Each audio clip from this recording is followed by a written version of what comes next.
Good, thanks very much. I'll now go to Senator O'Sullivan. Thank you. I want to ask about the Australian Tertiary Education Commission and the appointment of the interim commissioners. So I understand that 3 interim commissioners have now been appointed to the ATEC. Is that the acronym? 2 have been appointed. 2, is it? Just to be clear. So Barney Glover, the JSA Commissioner, maintains his JSA Commissioner role. He hasn't been appointed as an ATEC Commissioner. Yeah, so he's, we asked him this last night, so he's on there by virtue of his position as JSA, is that right? That's right, he plays an advisory role in regard to his role as the JSA Commissioner. You're correct, that's right. Yeah. So he hasn't been officially appointed, whereas the other 2 will have appointment instruments. Mary O'Kane and Larissa Brent will have appointment instruments, whereas Barney Glover won't have an appointment instrument. Okay, makes sense. So what's the status of the legislation to establish the ATEC? Sure. Senator Ben Rimmer, Deputy Secretary, Higher Education Research International. The ATEC legislation is under discussion and development in the department and between the department and the Office of Parliamentary Counsel. Okay. Can you just explain to me the interim nature of the appointments?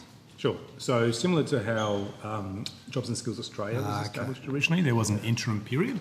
In the interim period, commissioners have been appointed. Those commissioners work with the department in relation to the establishment of the ATEC or the commission. It is when the legislation is passed that the commission has the full functions as outlined in that legislation. So it's like setting up costs. Some of the initial work they'll be doing is giving some initial advice to government around things like needs-based funding. But in terms of all the full powers, which makes including decision-making powers, those powers only come into force. So what gives you the heads of power then to actually establish it now in an interim way? Sorry, Senator, I missed what gives you the heads of power to establish it now? We can do that. Just under. We can do that in anything in regard to establishment of an interim body. Yeah. Okay. Yep. And who are the other 2? Who are the 2 interim commissioners? Senator Professor Mary O'Kane is the interim chief commissioner, and distinguished Professor Larissa Brent is the interim First Nations commissioner. And have they commenced already? No, Senator. They commence on the 1st of July. Thank you. And what employment conditions will cover the Commissioner's arrangements? Senator Danielle Donegan, First Assistant Secretary for the Australian Universities Accord. The interim commissioners will be employed on a part-time basis, around 0.6 of an FTE. The Remuneration Tribunal determinations generally do not apply to statutory appointments, and so accordingly they will be paid by the department for a rate that is benchmarked to a similar role, including something like the Tertiary Education Quality and Standards Agency Chief Commissioners, and that'll be drawn from the Remuneration Tribunal Determination 2024. Okay. And what has that been determined?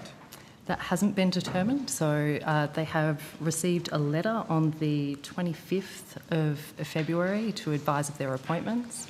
And from now until the 1st of July, the department will work with the interim commissioners to arrange their engagement details and their remuneration details. So they've agreed to it without knowing what they're going to get paid? Correct. Right. Interesting. Okay. What was the selection process undertaken to appoint the commissioners? So, Senator, there was some advice provided to the Minister's Office. Under the Cabinet Handbook process, the 15th Handbook, the Minister would provide a name to the Prime Minister for approval. The Prime Minister provided approval on the 21st of February and the appointments were made on the 25th of February. Okay. And just confirming that Professor Glover, there's no remuneration specifically for his role because he's covered. That's I right. think you said that last night, and that's correct, Senator. Yeah, just confirming with you. Thank you. Thanks, Chair. Good, thanks very much. Senator Faruqi. Thank you very much, Chair. Good afternoon. Minister, I'd like to start with you. In June last year, Education Minister Jason Clare issued a media release heralding the end of political interference in the Australian Research Council. The media release stated that the ARC had over the past decade been bedeviled by political interference and stated that the minister promised to end the days of ministers using the ARC as a political plaything. And yet, on 31st January this year, Minister Clare wrote to the ARC directing it to investigate as a matter of urgency Dr. Randa Abdul Fattah's ARC research grant, based on allegations in the racist Murdoch media. ARC has now suspended Dr. Abdul Fattah's grant. Would you say this is political interference? Because it seems to me like overtly political. I wouldn't characterise it that way, Senator Faruqi. I don't have a copy of the letter, I don't think, in front of me that the Minister had sent, but he, as Minister, is perfectly entitled to write to the ARC. To interfere in an ARC grant when he himself pushed for laws on our behest to stop that interference. I don't agree with your characterisation of events, but asking the ARC board to look at the matter, I think it's entirely appropriate for the Minister to take action like that if he had concerns. Can the department confirm if any organisations wrote to the Education Minister or to the department about Dr. Abdul Fattah's ARC grant? Senator, we've definitely received some correspondence about that matter. My colleague may... I'm just wondering whether we have further detail about that at the moment, but from memory if you do, could you let us know how many and which organisations? I think we've received some correspondence, is that right, Ms Sainsbury? No. We have received correspondence, but it's of a fairly general nature, I believe. So there's no particular organisations that have written to the department or the Minister about Dr. Abdul Fattah's grant? So, Dr. Claire Sainsbury, Assistant Secretary of the Research Policy and Programs Branch, Senator. There have been individuals, not particular organisations. Could you give us a list of people on notice who have written? Yes, you can do that. Okay. And is it possible to table that correspondence? We'll take that on notice. I don't think Yeah, we you have can it take. Yeah, we'll take on You notice. can take them on notice. Yep. Do you know of any members of the government, ministers, or any government or bodies that have raised concerns about Dr. Abdul Fattah's grant with the government? Sorry, Senator, I'm not sure I understood. I thought that was a question to the Minister. Yeah, it could be to any. I mean, it has. Was it to us? Sorry, was it to us or the Minister? We missed it. To both Sure. the Minister and you. Sorry, I'm not have trying to any be different. members of the government, other than the Minister, or any government bodies raised concerns with you or the Minister about Dr. Abdul Fattah? No, not to my knowledge, sorry, Senator Faruqi. I'm not aware of it, Senator, but I'm not across the detail. Senator, I don't think we're aware of any engagement of that nature. We're obviously aware of the ARC work on this topic, but beyond that, I can't comment. Minister, I must say that as a brown Muslim woman who was an academic in a previous life, I find it deeply, deeply disturbing for a white male education minister to lead the charge against Dr. Abdul Fattah, an Arab woman, and for what? For the crime of speaking at an anti-racist conference sponsored by First Nations-led Karamba Institute at Queensland University of Technology, a conference that involved First Nations, Palestinians, and Jewish participants. Instead of calling out the racism of bullies like the Murdoch media, who is one of the most racist organizations on this planet, the minister has succumbed to them. Why? Well, that's not an accurate reflection of the Minister's actions in this respect, Senator Faruqi. My understanding is the Minister was motivated to write to the ARC in regards to comments from the person involved who had said that they were bending the rules of their grant. That is something that the Minister thought needed to be clarified, because we don't believe that people should be bending the rules of their grant, so it's appropriate, if that is raised, for the Minister to write to the ARC for them to look at it as the authority who'd be responsible for it. So if you've got questions about the work of the ARC, it'd be best off going to them. No, it's not about the work of the ARC. This is a question about the Minister, because the Minister looked at an article in The Australian, which was half-cooked, chose specific parts of a speech, an article written by a racist organisation, and the Minister, in a few hours, chose to write to the ARC for them to investigate this. This conference was about racism. Those comments were about racism. Does the Minister know more about racism than a brown Muslim woman? Well, I don't think that's what the motivations of the Minister were, Senator Faruqi. They went to about the comments that the person involved said about bending the rules. Did the Minister look at the whole speech? Excuse me.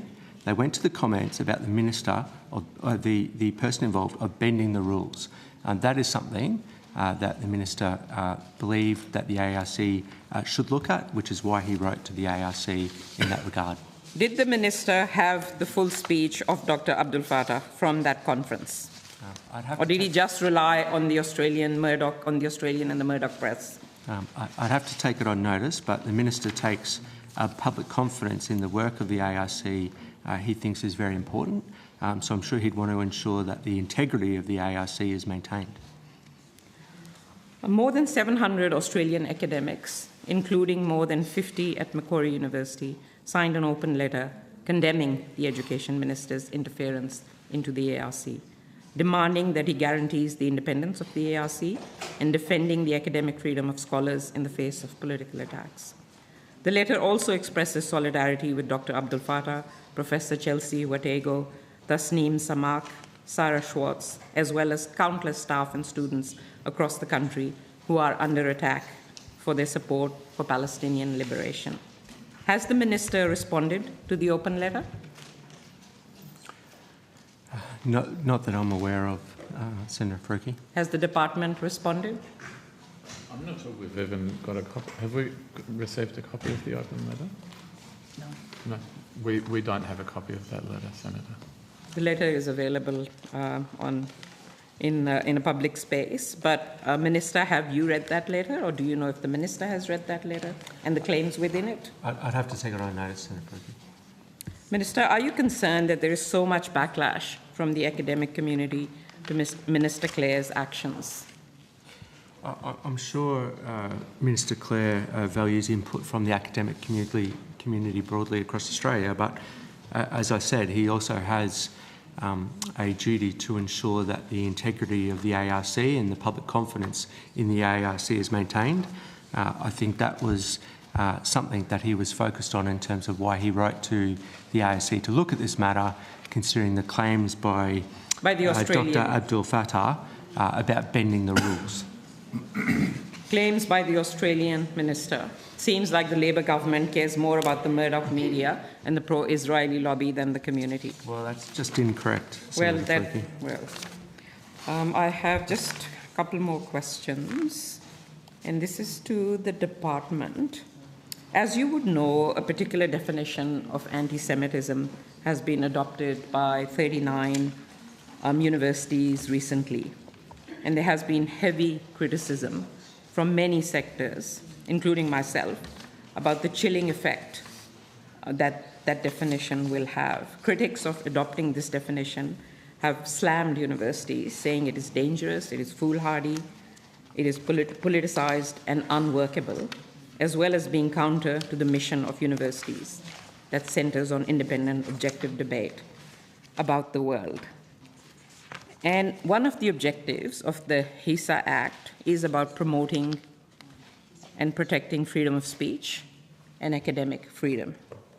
I just want to know, are you at all concerned that by universities adopting this definition, as many in the last few days have said, and have said previously, freedom of speech and academic freedom, and critique of Israel and anti-racist research will be stifled. Senator, we're of course aware of the work that Universities Australia has done on this matter, building off work from the Group of 8. We're aware of the consultation that's happened with the Special Envoy on Anti-Semitism on this matter. We're also quite aware of the interaction between the HESA requirements for freedom of speech and academic freedom and the French Model Code and these issues. There's nothing in what we've seen that gives us cause for concern, Senator.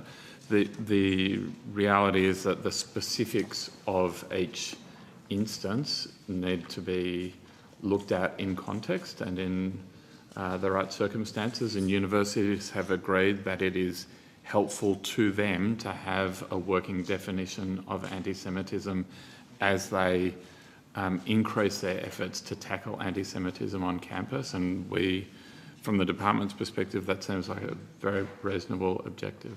Do the universities have a working definition of Islamophobia? And would you also recommend that they adopt a working definition of Islamophobia? Senator, you're asking for my opinion. The universities do not have a working definition of Islamophobia as a group. Many individual universities do obviously have statements against racism. Many individual universities call out specifically Islamophobia in that context. I'm aware, for example, of the excellent work of Monash University on this topic. There's no doubt, Senator, that when universities turn their minds to, in my experience, engaging with Vice-Chancellors and others, that when universities are turning their minds to the kind of challenges that are being experienced in the community at the moment, they are thinking both of the need to ensure that anti-Semitism is tackled strongly, and also of the challenges that exist in relation to Islamophobia at the moment. Thanks, Chair. There's also been engagement with Aftab Malik, the Special Envoy on Islamophobia, and he's certainly making those points both directly to the department but also to universities. I'm surprised that you're not at all concerned about academic freedom in this context, because so many people have raised this for months and years and are raising it again. Thank you, Chair. Senator Henderson. Thank you very much, Chair. Secretary, I just wanted to clarify a couple of things in relation to the appointment of the ATEC interim commissioners. Are they cabinet appointments? Senator, in the sense that, as Mr Donegan indicated, the Prime Minister, through the Cabinet Handbook, the Minister was required to write to the Prime Minister and for the Prime Minister seek Prime Minister's approval, which occurred. So as part of the Cabinet Handbook process. Okay. Look, I'm not sure whether they're the latest figures, so I'm looking at... So you're saying that the salary for the ATEC commissioners is roughly in line with the Commissioner of TEQSA? Sorry, Ms Donegan, you have to help me. So what I said is that they would be benchmarked against something like the Chief Commissioner and the Commissioners of TEQSA. And what is the Chief Commissioner of TEQSA earning? So I don't know that offhand. I can say that we haven't negotiated or we haven't spoken about remuneration with either of the interim commissioners.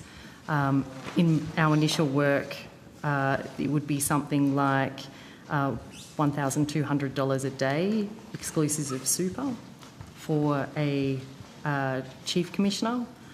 And for a Commissioner or the First Nations Commissioner, it again would be something like are $970 per day. And are you not able to provide any further information about what sort of salary is being proposed? So part of that will be, Senator, the amount of time that the commissioners work. They won't necessarily be working full-time. They could be working part-time, and that'll obviously reflect. I can actually quickly find for you what the TEQSA commissioner is, because it'll be on the Rem Tribunal determination. Well, that would be terrific, because I can see, and I'm looking, the total remuneration for the, well, I know that's the CEO of TEQSA, of the commissioner is $339,460, but that could be a couple of years old. I'm looking. Do you have an update on what that would be? The Chief Commissioner of TEQSA is paid on a daily basis. Well, I'm looking at the Remuneration Tribunal list, Mr. Rimmer. Is that the CEO or the TEQSA commissioner? No, the CEO is paid more. So, but it is correct that the Chief Commissioner is paid on a daily rate, Senator, not a yearly rate. So sorry, Senator, I don't know what you have in front of you, but the Chief Commissioner of TEQSA is paid on a daily rate. The proposal is for the Interim ACH commissioners to be paid on a daily rate for 3 days a week. We don't know what the exact daily rate will be on the 1st of July, because obviously the Remuneration Tribunal goes through its annual indexation process. We can find the relevant benchmarks, but they will be benchmarked in that way. Thank you very much. Secretary, can you confirm that Dr. Randa Abdel Fattah's ARC grant has been suspended? Sorry, Senator, I can't, because it's not my decision. That'll be an ARC question.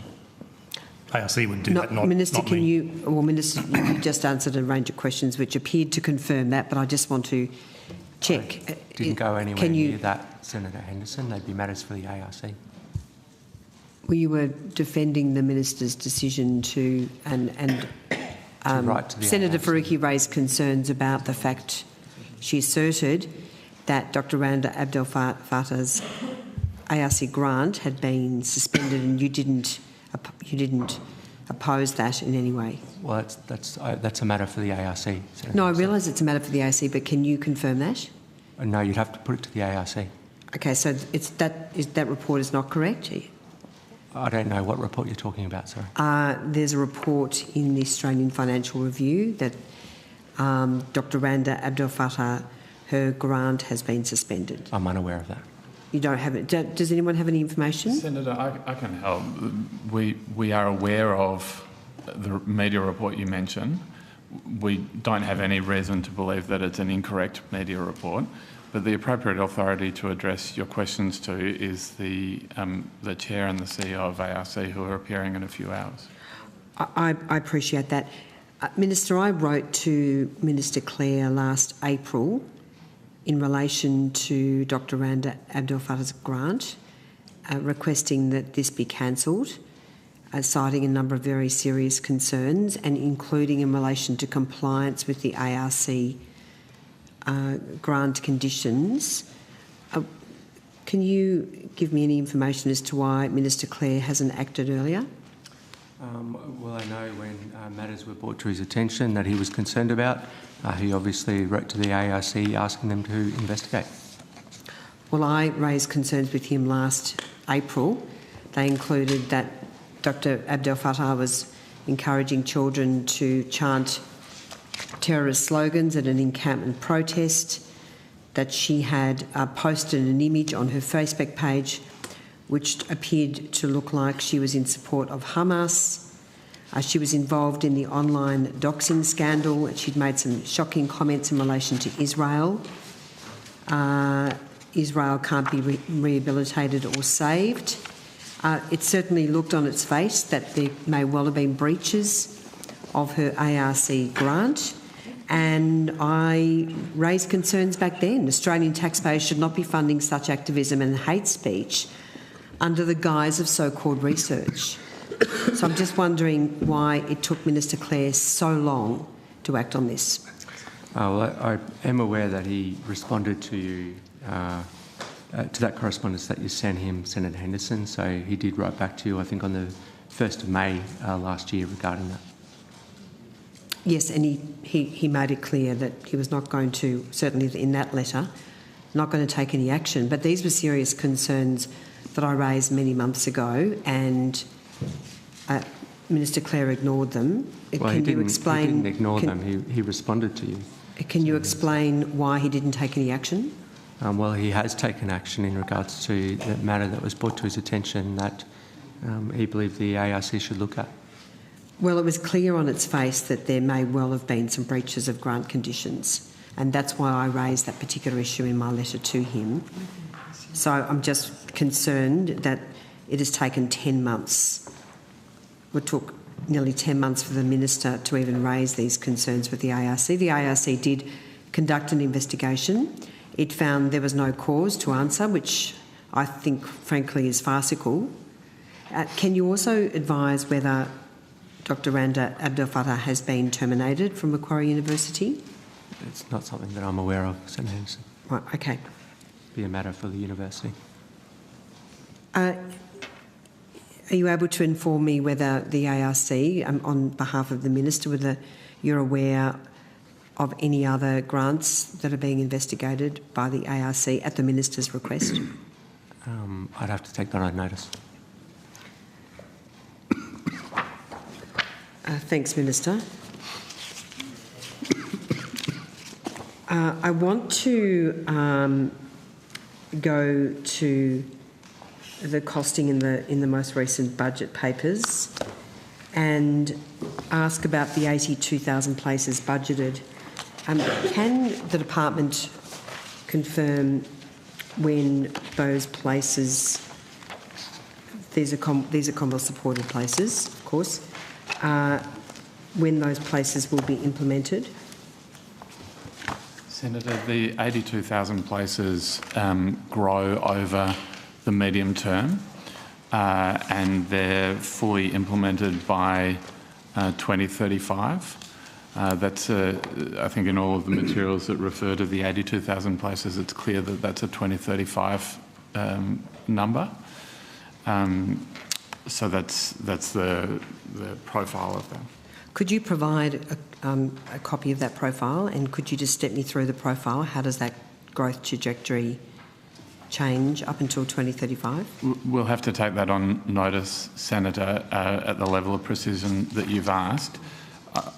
I can say that there is low demand in the system at the moment. And so the new funding scheme that you're referring to takes into account the low demand that's currently in the system, the lower levels of demand that's currently in the system, and then over time puts the system on a trajectory for growth and improvement in attainment and accessibility that's consistent with the overall objective of 80% tertiary attainment by 2050. Are you able to provide the modelling that you've used to support the additional 82,000 places? And could you explain on what basis you are expecting the need for an additional 82,000 places in that timeframe? Senator, there's a lot of investment going in the initial 4 years to improving the equity characteristics of the system and the accessibility of the system, the sustainability of regional universities and other matters to ensure that the system is put back on a foundation which supports long-term growth. So there's a number of measures that work together over the medium term to achieve that outcome. But we can certainly take on notice what facts and figures we can provide on that. Yes, please. If you could provide the modelling which supports these places and also the trajectory, I'd be really grateful. And how has the department derived at the budget for, in terms of the so this is all managed growth funding, is that right?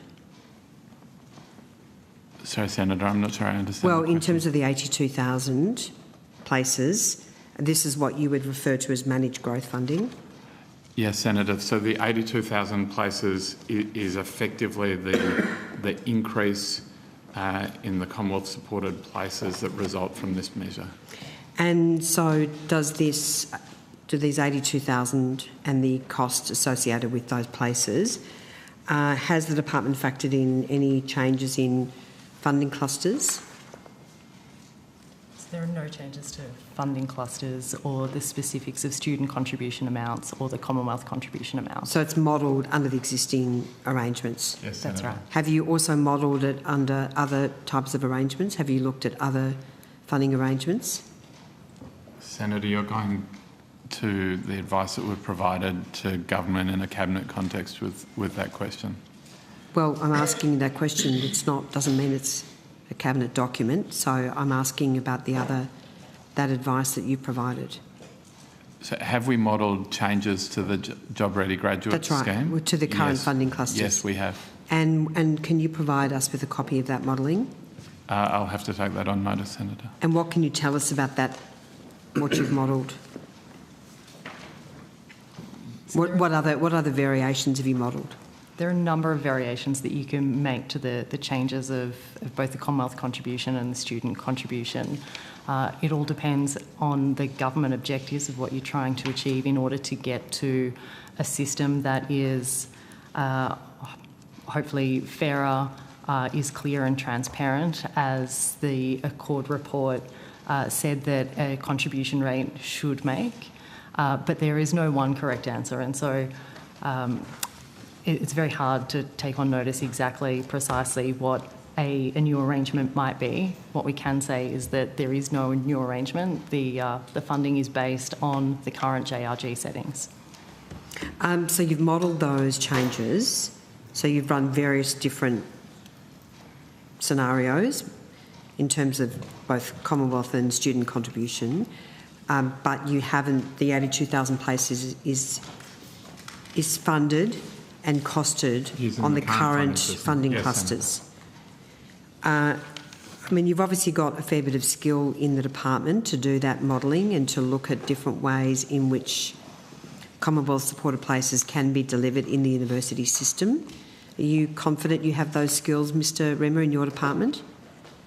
Well, I'm confident that we have a range of skills and capabilities that go to the kinds of policy questions you're asking, and they're skills and capabilities that have been put to good use over the past 18 months with the Accord process and the government consideration of the Accord process and the significant changes to the funding arrangements that have flowed from that. So in light of that, and I'll put this question to the Minister. Minister, why are you pursuing an ATEC, which I would say to you reflects very poorly on the government's confidence in the department? These sorts of arrangements, when you're assessing how universities are funded, they are normally done by the government of the day. Originally, of course, the Minister said he was going to outsource this work completely and ATEC would make all the funding decisions, until he realised that that's not the job of an outsourced agency. But why don't you have sufficient confidence in the department to do this work? And why are you spending so many millions of dollars establishing another bureaucracy to do the work that I would put to you your department is very capable of doing? I don't think that's an accurate reflection of the evidence or the view of the government or the Minister, Senator Henderson. I think the role of ATEC will be an important one in terms of setting the long-term reform agenda that the government has set up. That's something that Minister Clare was very specific on when he brought down the Accord process, was saying that this is something that we're not going to be able to do in one term. It is something that we're going to have to work on long-term, and that's where I believe that the ATEC will play an important role. So this is $54 million that's been allocated to ATEC. That's a lot of money, Minister. That's a lot of money when ATEC is ostensibly doing the sort of work that I would put to you that the Department of Education could do and has done competently over many, many years. I mean, taxpayers' money is precious. You're establishing a bureaucracy and we've made our announcement that we don't support this, of course, but it is really concerning. This is not just a few dollars or the cost of a few commissioners, $54 million. How do you justify that expenditure? Well, because the future of higher education is tremendously important to the outlook of the country. It is something that we are fully invested in as a government. We want to see ATEC and growth in higher education. That is what our reform agenda has been about. That's what we've been delivering on in government. And I think ATEC will play a vital role in ensuring that we continue to deliver on that agenda. Well, that just seems to be a gobbledygook sort of answer, because you haven't addressed the question, the core of my question, which is why is your department not capable of doing this work, and why are you spending so many tens of millions of dollars on another agency? Can I just go back to the 82,000 places? Because if you're, have you looked at other scenarios in terms of your modelling where you might end up with either 100,000 places, 40, 50,000 places? Is that uncertain because the funding model is uncertain? No, Senator. We've modelled a central case for the kind of growth that we're expecting in the system. Obviously, the final result depends on a number of factors, including the course mix that students choose and that universities offer, the demand from equity students, because equity demand is treated differently under the managed growth funding system, and a number of other factors. But 82,000 is the central assumption that's being made.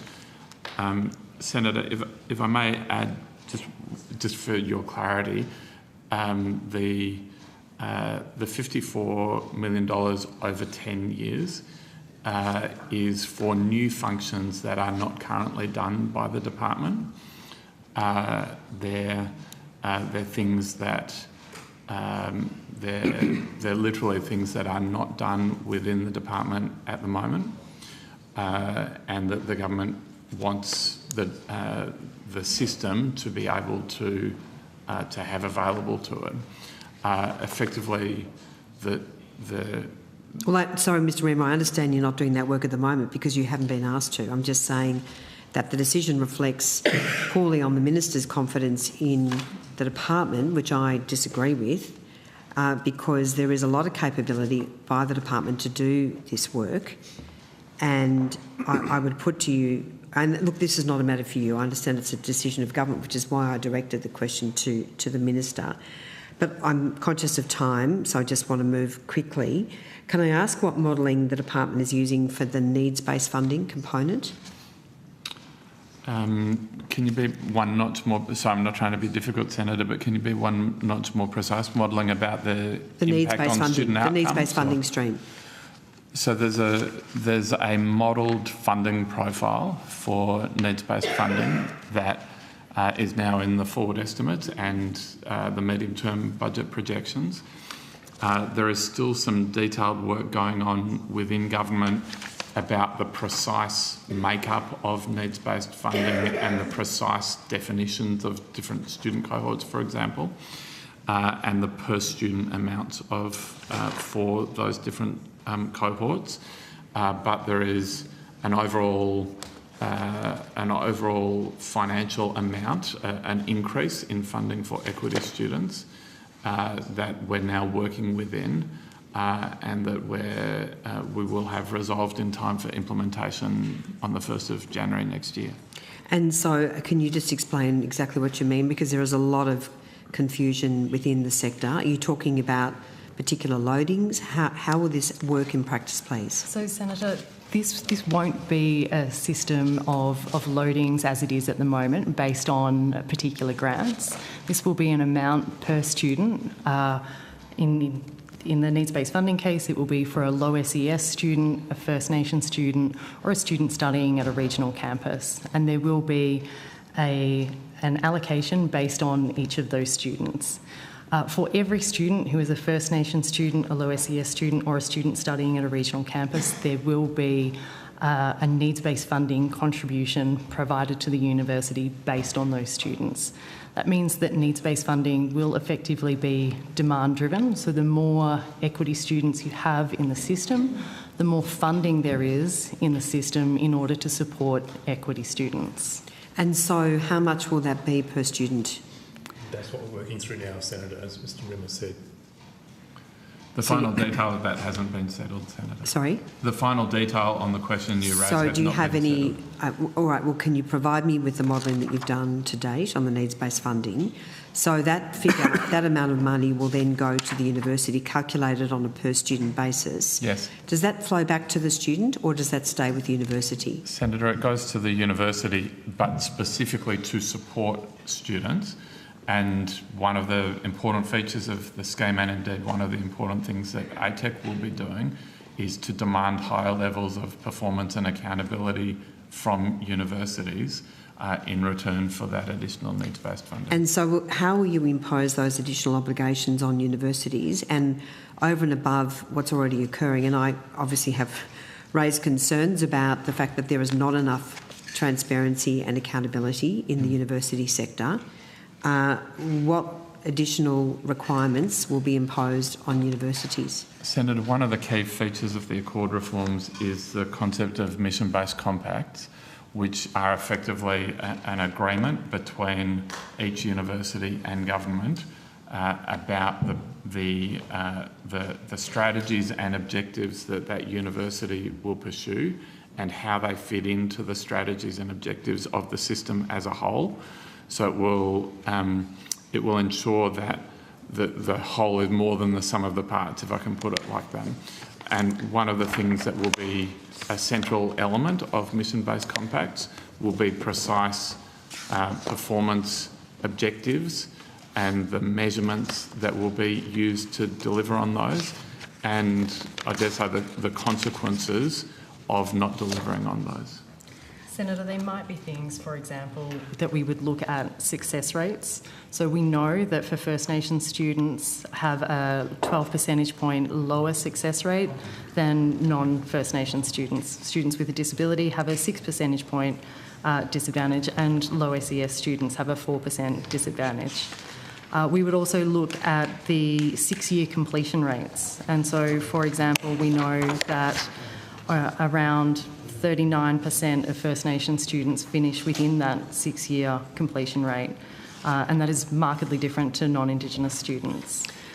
We might also be able to look at the different types of equity indicators, so people having more than one equity indicator and what that means for their attrition rates. And so they would all be things that we monitor within a mission-based compact to make sure the performance of each institution is lifting. The university will be able to do things like universal design, which will make sure that there are improvements put in place specifically for, say, students with a disability.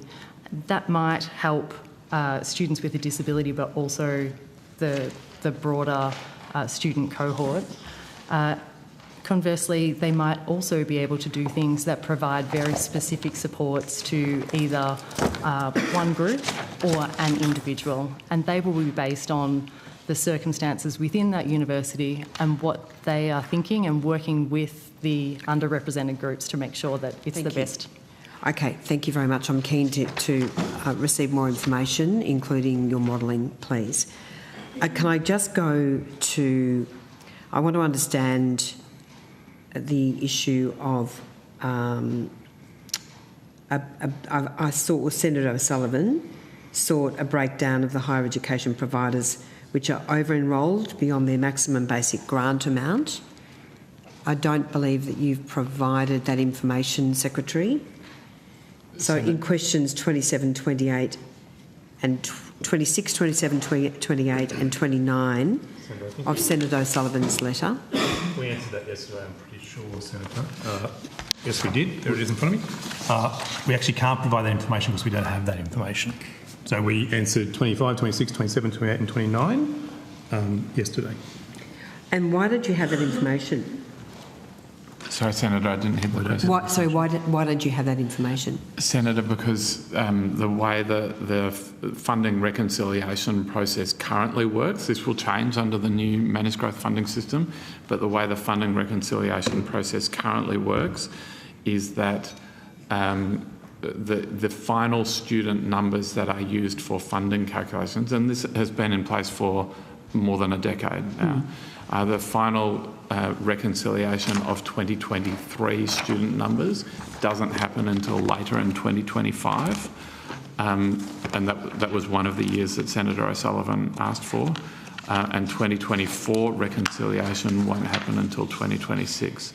So we don't currently know who was under or over enrolled in 2023 in a definitive sense.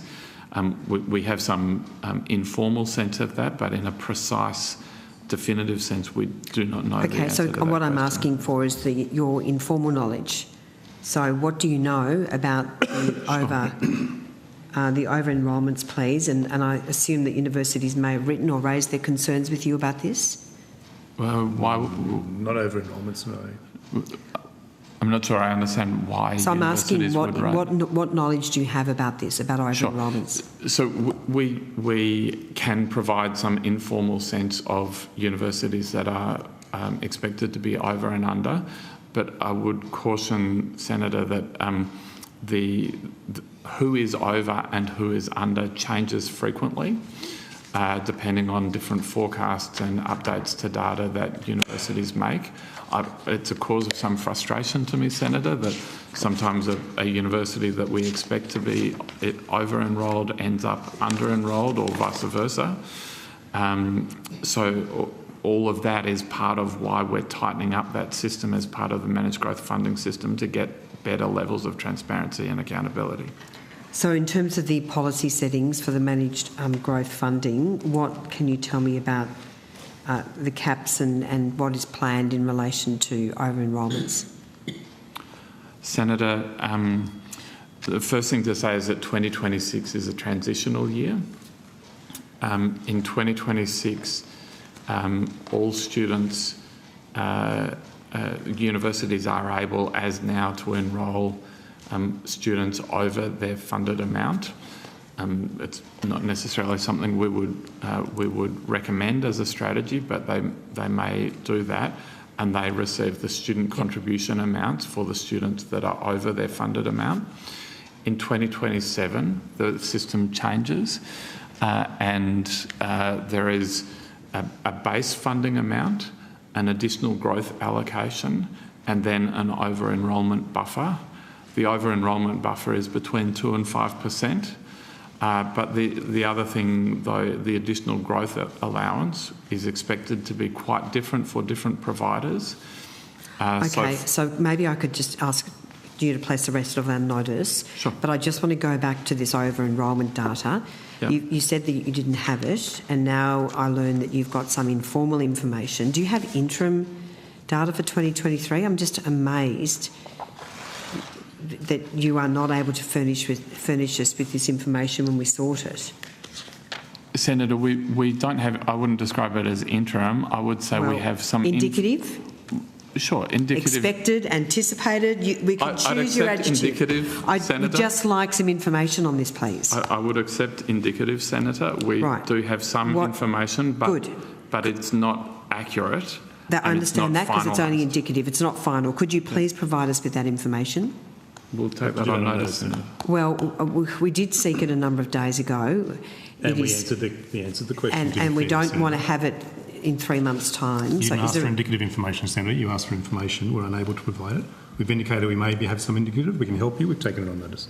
And is there any prospect we could get that back this evening, Secretary? Because in nearly every estimates in which I participated in the education portfolio, the answers to question on notice have been quite significantly overdue. We're about to go to an election, and it is appropriate and reasonable that this sort of important information, particularly for me in my position, is available. So I would just ask... No. If you it's 8 o'clock at night. We will not get that information in the next 2 hours. I'm sorry. In the next how many hours? 2 hours. Well, if you could endeavour to provide that as soon as possible. We'll do our best, but I've indicated we've taken on notice, and we will do so. What else can you tell me about your over-enrolments and under-enrolments? Do you have any recollection of the quantum of either places or monies involved, Secretary or Mr Rimmer? No, Senator, not in the way that you've just framed the question. Okay, so you don't have any other information at all that you can share now? Senator, we have lots of information, but I think you'd need to ask a more precise question to help us be able to help you. Well, with an answer. I'm asking in relation to the indicative over-enrolments. Do you have any recollection? Do you have any Senator, we've taken notice. information? We've answered the question. We've got nothing No, further to I add. know you took on notice about the documents. No, in you've asked relation- us for And take so on I'm just notice any asking, indicative over-enrolments. I'm now asking Mr Rimmer if he has any knowledge at all in relation to what the over-enrolments are showing. Senator, in order to provide a complete and reasonable and accurate position, we need to take that question on notice. Thank you very much, Chair. I'll just leave it at that for the moment. I think Senator Davey has some questions. Senator Davey. Thank you. So just before we do that, how much time do you need? I'm getting enough with 2 hours over. I'm trying to race through, and there may be one shorter block from me. Oh, right. If you like, I'll come back to it after Senator Davey. I'll come back to you. Yeah, thank you. You've got a couple of questions. Thank you very much, Chair. Thank you. I want to come to thank you very much for your response to Senator O'Sullivan's request for information. Slushes and rushes? Is that where we go? Slushes and rushes. How did you guess? Because I'm fascinated by the slushes.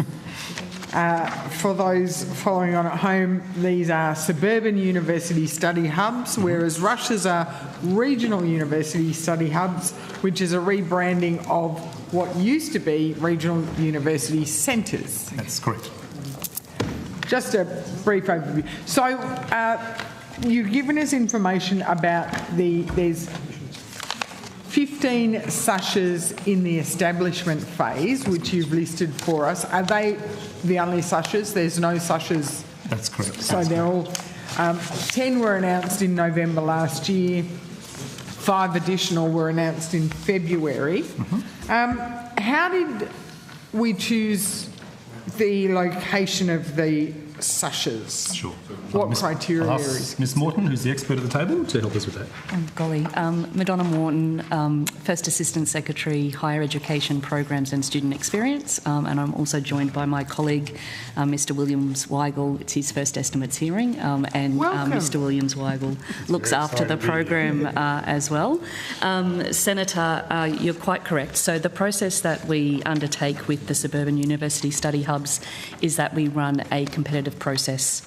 So we issue an application guide and proponents respond to that based on a set of criteria.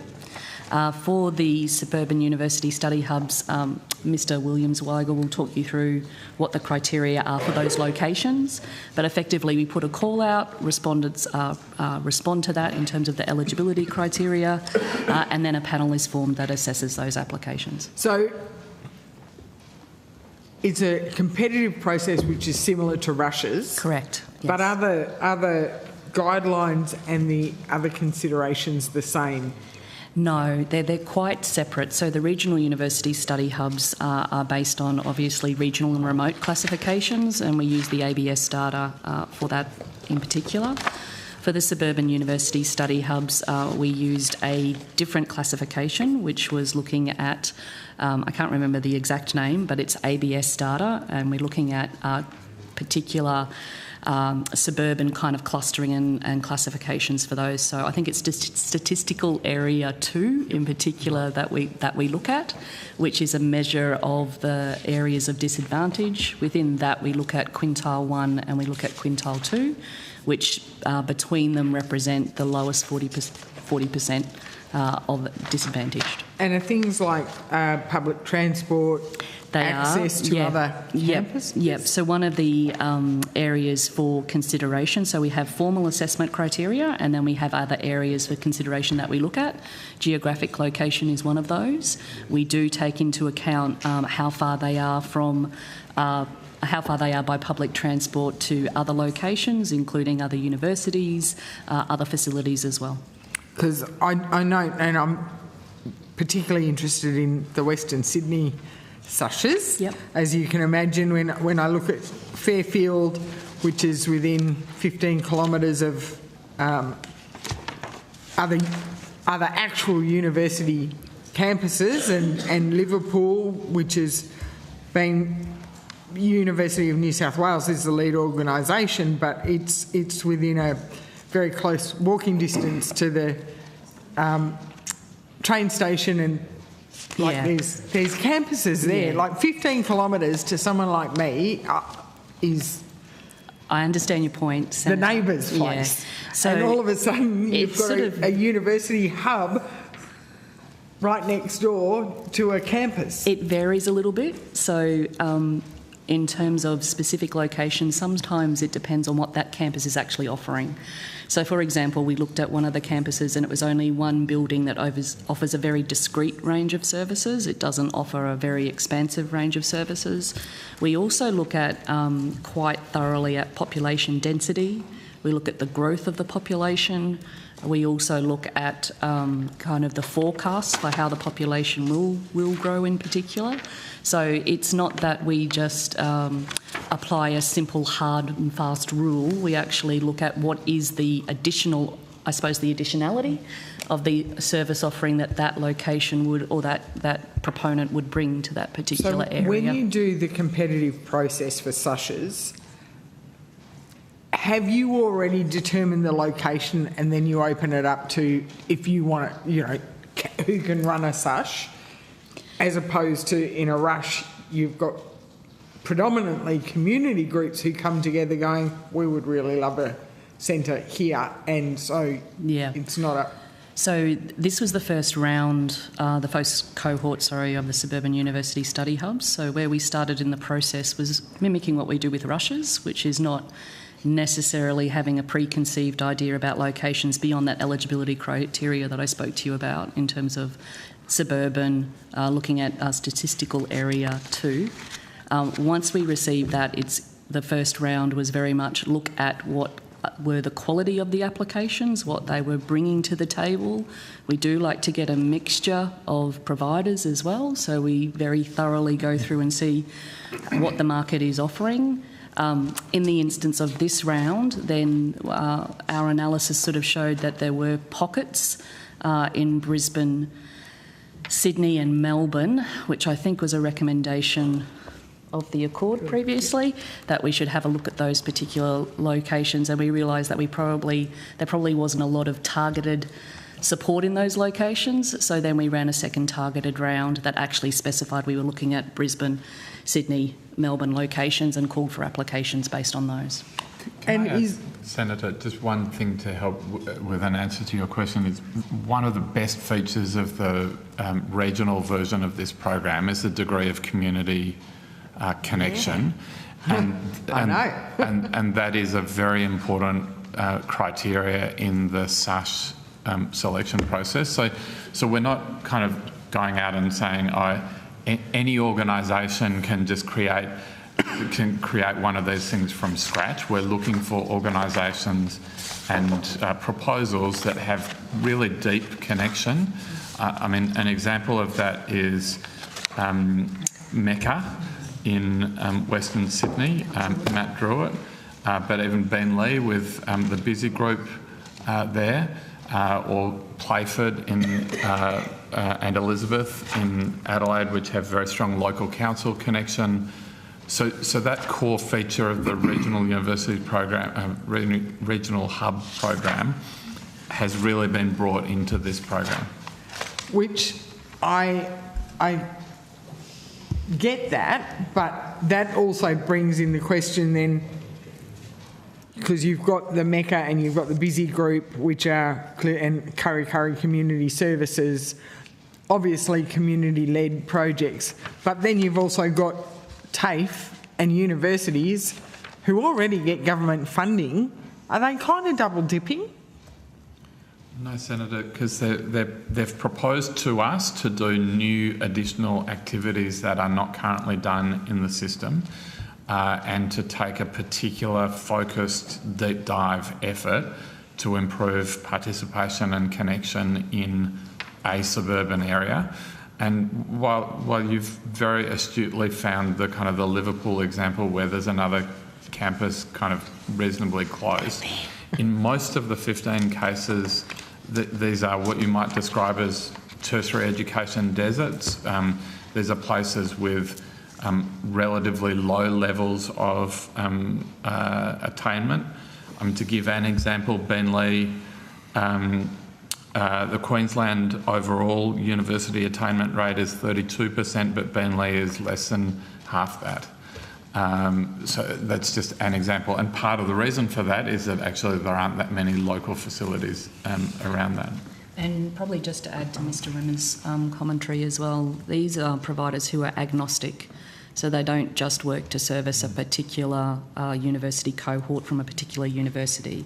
They have to take and accept registration from any learner or any student. So that's a key foundational criterion, both in the rush and in the SUSH, that we've been very strong on. So it can't be a kind of an annexure or an addition to a branded campus or university. They have to make an agnostic offering, and that's something that the assessment panel is very alive to. I'm still very fascinated that you've got all the Western Sydney ones there. But moving on, just quickly, you've given us the information about rushes, which are all community-led, with the funding and the staffing profiles. Thank you very much. I take it because these SUSHs are all still in the establishment phase, they're not yet up and running. We don't yet have finalised conditions of grants for every SUSH. We're going through that negotiation process at the moment, which is why we haven't given you funding details, because we haven't sort of signed off the final agreement. So next estimates? Yeah. Right. With a bit of luck, we might be on that side of the table. And Senator, of course, because I'm sure the Regional Education Commissioner is watching tonight, we will acknowledge that the Regional Education Commissioner, Ms Fiona Nash, was part of the selection process and was on the selection panel for this. So we do thank her for this, both SUSHs and rushes, for the work that she does in the selection of those locations as well. The only bit of information you didn't provide us with the rushes, obviously you can't provide us with the SUSHs because they're not operational yet, but was student numbers. Do you collect that data? We do, and because it's a throughput model, it can be quite variable. So I think what we could probably give you would be what it was established to service, but we can't tell you at any point in time kind of what the throughput of that would look like. So we can tell you it's a facility that was funded to offer 60 places, but we don't yet have the rigorous data around who's coming and going. That's a shame, because when I go out and visit the Broken Hill, what was then the Regional University Centre, and they were so proud of the fact that they were designed, they thought they'd have like 100 students in the first 4 years, and they had actually just graduated 140 after 3 years. So we'll have a look at what we can give you, Senator. We might have given some of this data in the past, so there must be a process for us to we do. We certainly have. We know roughly how many people have access to facilities, but to your point around what the sector, what each centre is actually observing and seeing over a 12-month period or fixed amount of time, that can get a little bit more tricky because it's a throughput model. Well, because these are Commonwealth supported places as well, aren't they? And not necessarily. So again, back to the point about agnostic, it's about being, you could be a full fee paying student and you could be accessing the hub as well. Are there any safety issues? Before they ask, could you just give me an indication how long it might be? Very quickly, I'll just wrap it up. But school-age students and vet students are accessing some of these hubs as well, Senator. Right. So, but I would have thought that each hub would need to sort of keep a register of who's accessing them for... They do have registration. I think the point, and maybe I'm not making it very articulately, my apologies, Senator, is that we don't sort of have swipe in, swipe out. So we don't... Not like a turnstile that says how many people go every day kind of thing. Yeah. Well, I look forward to seeing the aggregated data that you can provide. Thank you, Senator. I will, in the interest of time... Just on that, sorry, what data do you have, and are you able to provide any of that data now? Because if you've got students in study hubs and you've got no sense about how many students are there, when you've got supervision, I mean, that is extraordinary to me. It is incredibly important that you need to know how many people are using the study hubs. So, Senator, I do have data. I don't think my evidence was that I didn't know who was accessing it. I think my evidence was that we didn't have specific detail of the throughput on a daily basis or a fixed interim basis. Could we have data, the usage data, please? I do have some data. You've got enrolments and... No, it's registered, so you don't need to enrol, you need to register So as of October, November, which is the latest program data, there were over 5,200, we think 5,270 students who were registered in those hubs, in the rushes, so the SUSHs weren't operating at that time, so this is only rush data. And of those, 44% we understand were identified as first in family and 12% of those identified as Aboriginal or Torres Strait Islander.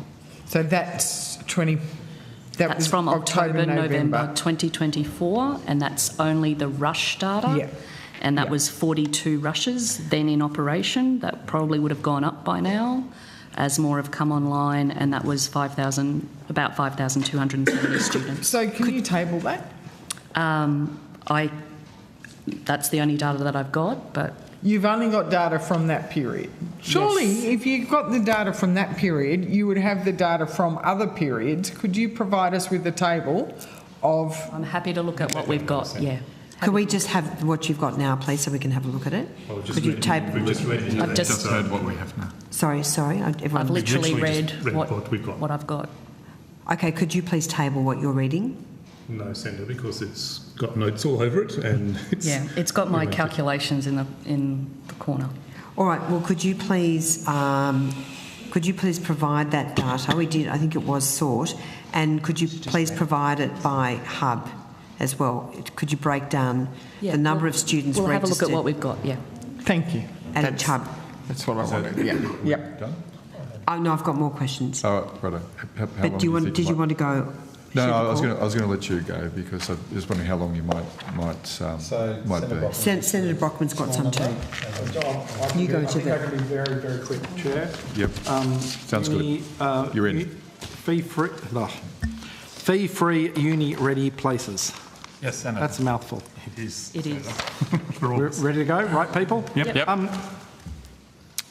I understand fee-free uni-ready places had not been allocated when funding agreements for 2025 were signed. Is that correct?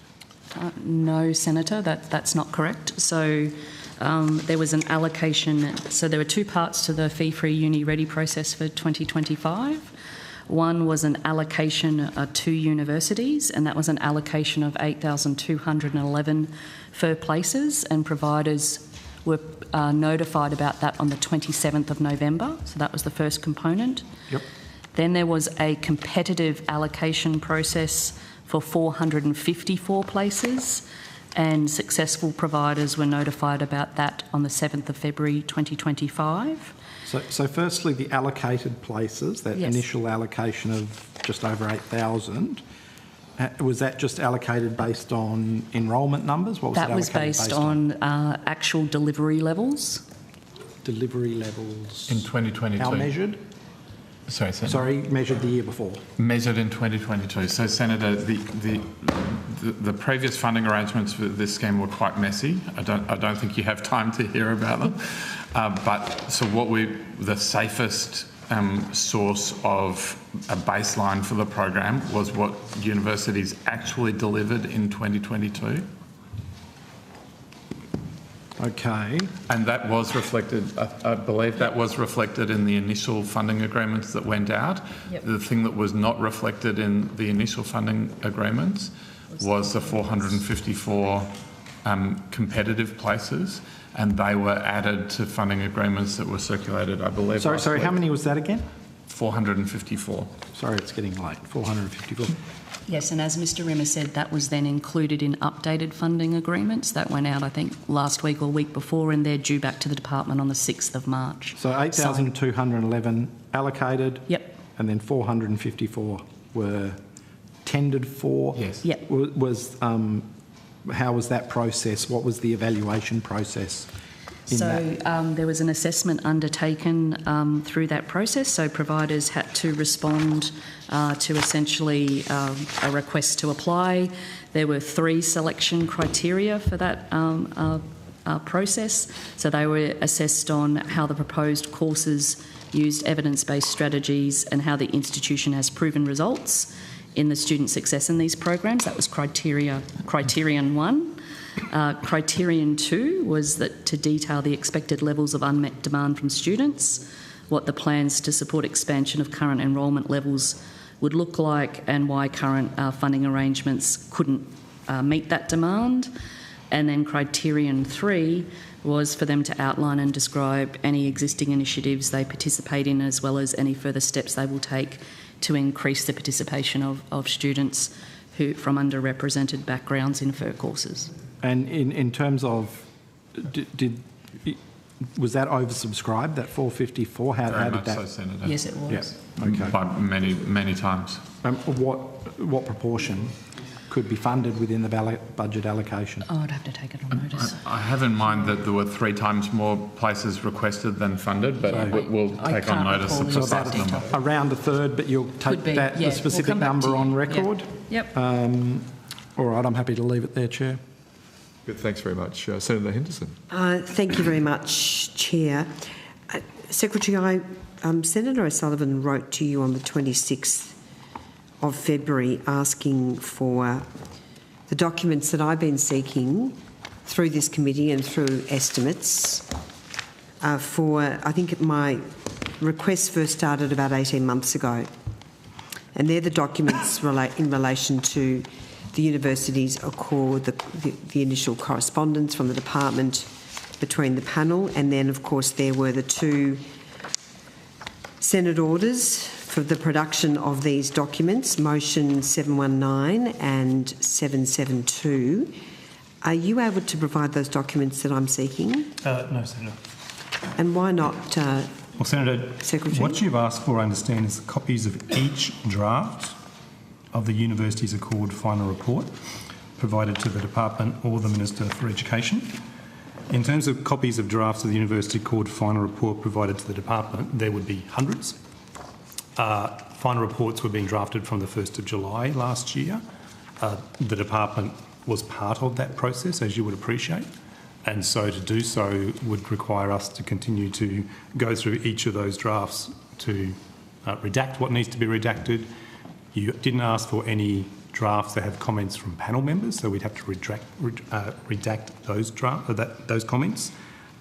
We've begun the process, but it's a considerable amount of work to be done. But it's been 18 months since I've been seeking, and in fact, I can't imagine it could be 18 months, Senator, because you can imagine all you like, Secretary, but I first asked for documentation or correspondence in relation to the university's accord before the draft report was even handed down, very early on in the committee hearing.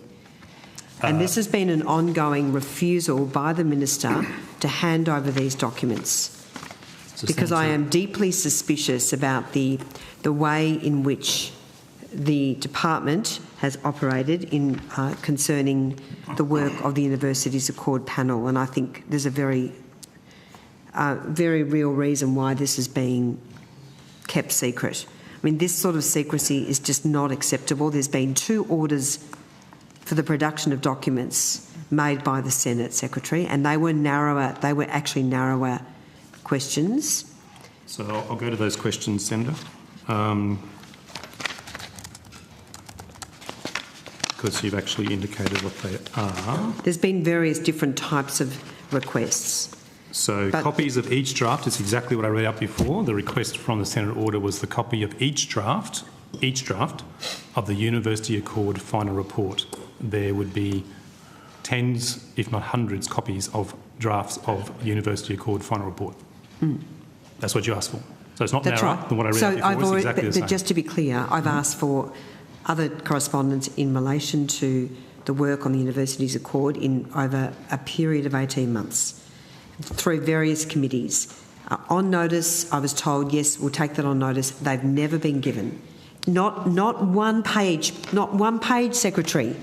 So, Senator, Not I'm sorry. one page That has been ever handed over. The whole thing has been kept secret. And that's not good enough. It's completely undermining not just this committee, but the entire Senate. So, as a matter of courtesy, if there is an issue in relation to the scope of the request, I would be very happy for you to have indicated that. But copies of each draft of the University Accord final report is not contentious, because you would have them all sitting in one of your drives that would all just be sitting there as drafts. Senator, there would be, as I said, hundreds of copies of those. We would have to go through just and put them in a redact zip file. from it. We'd have to go through and redact irrelevant information that you haven't asked for, which would be our normal process. No, I've asked for the drafts. So I've asked for the drafts. I haven't. And comments, feedback or advice on each draft provided by the department and the minister or his office. And so there would be information that we would redact that wouldn't be relevant to that. It No, would be a it's considerable... and. No, it's and. Sorry, Senator, I'm just trying to answer your question. So it also includes and comments, feedback or advice on each draft provided by the department and the minister. Now, there may well be, in any draft, if it goes backwards and forwards between the panel and the department, I imagine there would be various marked up copies. That's what I'm seeking. I'm seeking the drafts. And that's not limited. Senator. I can help perhaps. I mean, you haven't, Mr. Rimmer. You haven't been helpful, because you've been blocking this for a very long period of time. Senator, there were seven panel members. Just hang on for a second. Mr. Rimmer could answer the question. I appreciate you may disagree with his answer, and obviously I respect the fact you might want to pursue it further. But Mr. Rimmer, Senator, the final report was nearly 400 pages. There were 7 panel members. If you think about the kind of people who were on the panel, Fiona Nash, Jenny Macklin, Professor Glover, Professor O'Kane herself, these are people who were deeply involved in the drafting of the report. That's right. There were literally, and you've asked for each and every comment made on a draft report over a period of 6 months. I've asked for the copies. There are literally tens of thousands of those. I've asked for the copies of each draft of the University Accord final report. And comments, feedback or advice on each of those drafts. There are literally... I didn't... Yes, that's correct. You've asked for that. And there so are literally confined. hundreds of copies and versions of the draft report. Well, that you could over 6 provide those months. in a zip file easily. No, Senator, we can't. Well, you could, Secretary. We could, but it will take us time to do so, because we have to go through and actually make sure that we have redacted information that's not relevant to your request, which is our normal process. So when you say not relevant, I'm just simply seeking each draft of the University Accord final report. Now, I imagine that if it's electronic, the comments or the advice provided by the department may be in the comments box. You can turn those off, or you can provide versions very easily without putting the comments on. There may well be comments. I would imagine that when each draft of an agreement is presented, there would be officials in your department who would assess and review that draft and make comments in relation to that draft. That would be in separate correspondence. So there will also be hundreds of emails that we have to go through from panel members, because comments on those drafts sometimes came through from emails from panel members. So I'm not seeking those. I'm not seeking those emails. But you are, because you've asked for a comment on the draft provided by the department. No, provided by the department and the minister only, not by the panel members. So we'd have to redact all comments that panel members have made on each draft if they're actually on the draft document. Well, I don't know the form of the draft, but it's a pretty simple. I understand there's some work involved, but it's been a very, very long-standing issue, Secretary, and I think it's a really poor reflection on this government's commitment to transparency. My understanding is that the minister has sought an extension to the deadline to respond to the APD. Look, I'm pretty hot under the collar about this, Minister, because this has been dragging on for a very long period of time. And you may not... I know that you weren't in all the committee hearings, because we've had various different committee hearings where I've sought this information. And I have to date, I have not received one page So, Minister, thank you for that advice. Are you able to tell me how much more time the Minister will need to comply with the OPD? I'd have to take that on notice. It is, yeah. So regardless, I understand there is some work involved, but how many, but there is, it's been a number of weeks now since this was confirmed by the Senate, and, you know, this is extremely disappointing. So it's an order of the Senate. So it's not discretionary, Minister. Would you be able to get some advice and come back to us this evening before the close of business? My understanding is the letter requesting an extension was delivered to your office on the 12th of February. Yeah, no, I'm aware that it hasn't been complied with. Oh, okay. But we haven't got a date when the documents will be provided. That's what I'm asking. Yeah, and I'll take that on notice. Thank you. Thanks very much. No further comments, questions. Good, thanks. I will have some further comments, but not now. Thanks, Chair. So that is the end of outcome 2. Yes, it is the end of outcome 2. Going once, going twice, 3 times. Run. We can just suspend for a few minutes while we just start. If an ANU, I can't see.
Welcome Professor Bell and the team. Would you like to make a short opening statement? I would, if you don't mind. Please go ahead. Thank you, Senator Sheldon. So, good evening, Chair and Senators. Tonight, the Australian National University is making its 4th appearance at Senate estimates and my 3rd as Vice-Chancellor.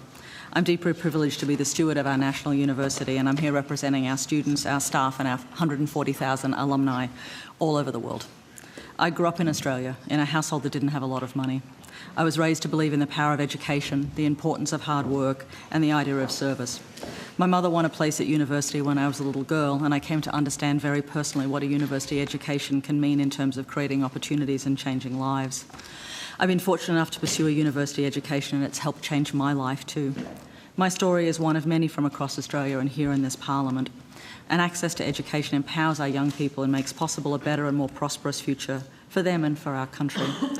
I know that this is why in the 1940s Prime Minister Chifley and his cabinet decided to create a national university to ensure our nation would always be able to build a better future and to build a better place.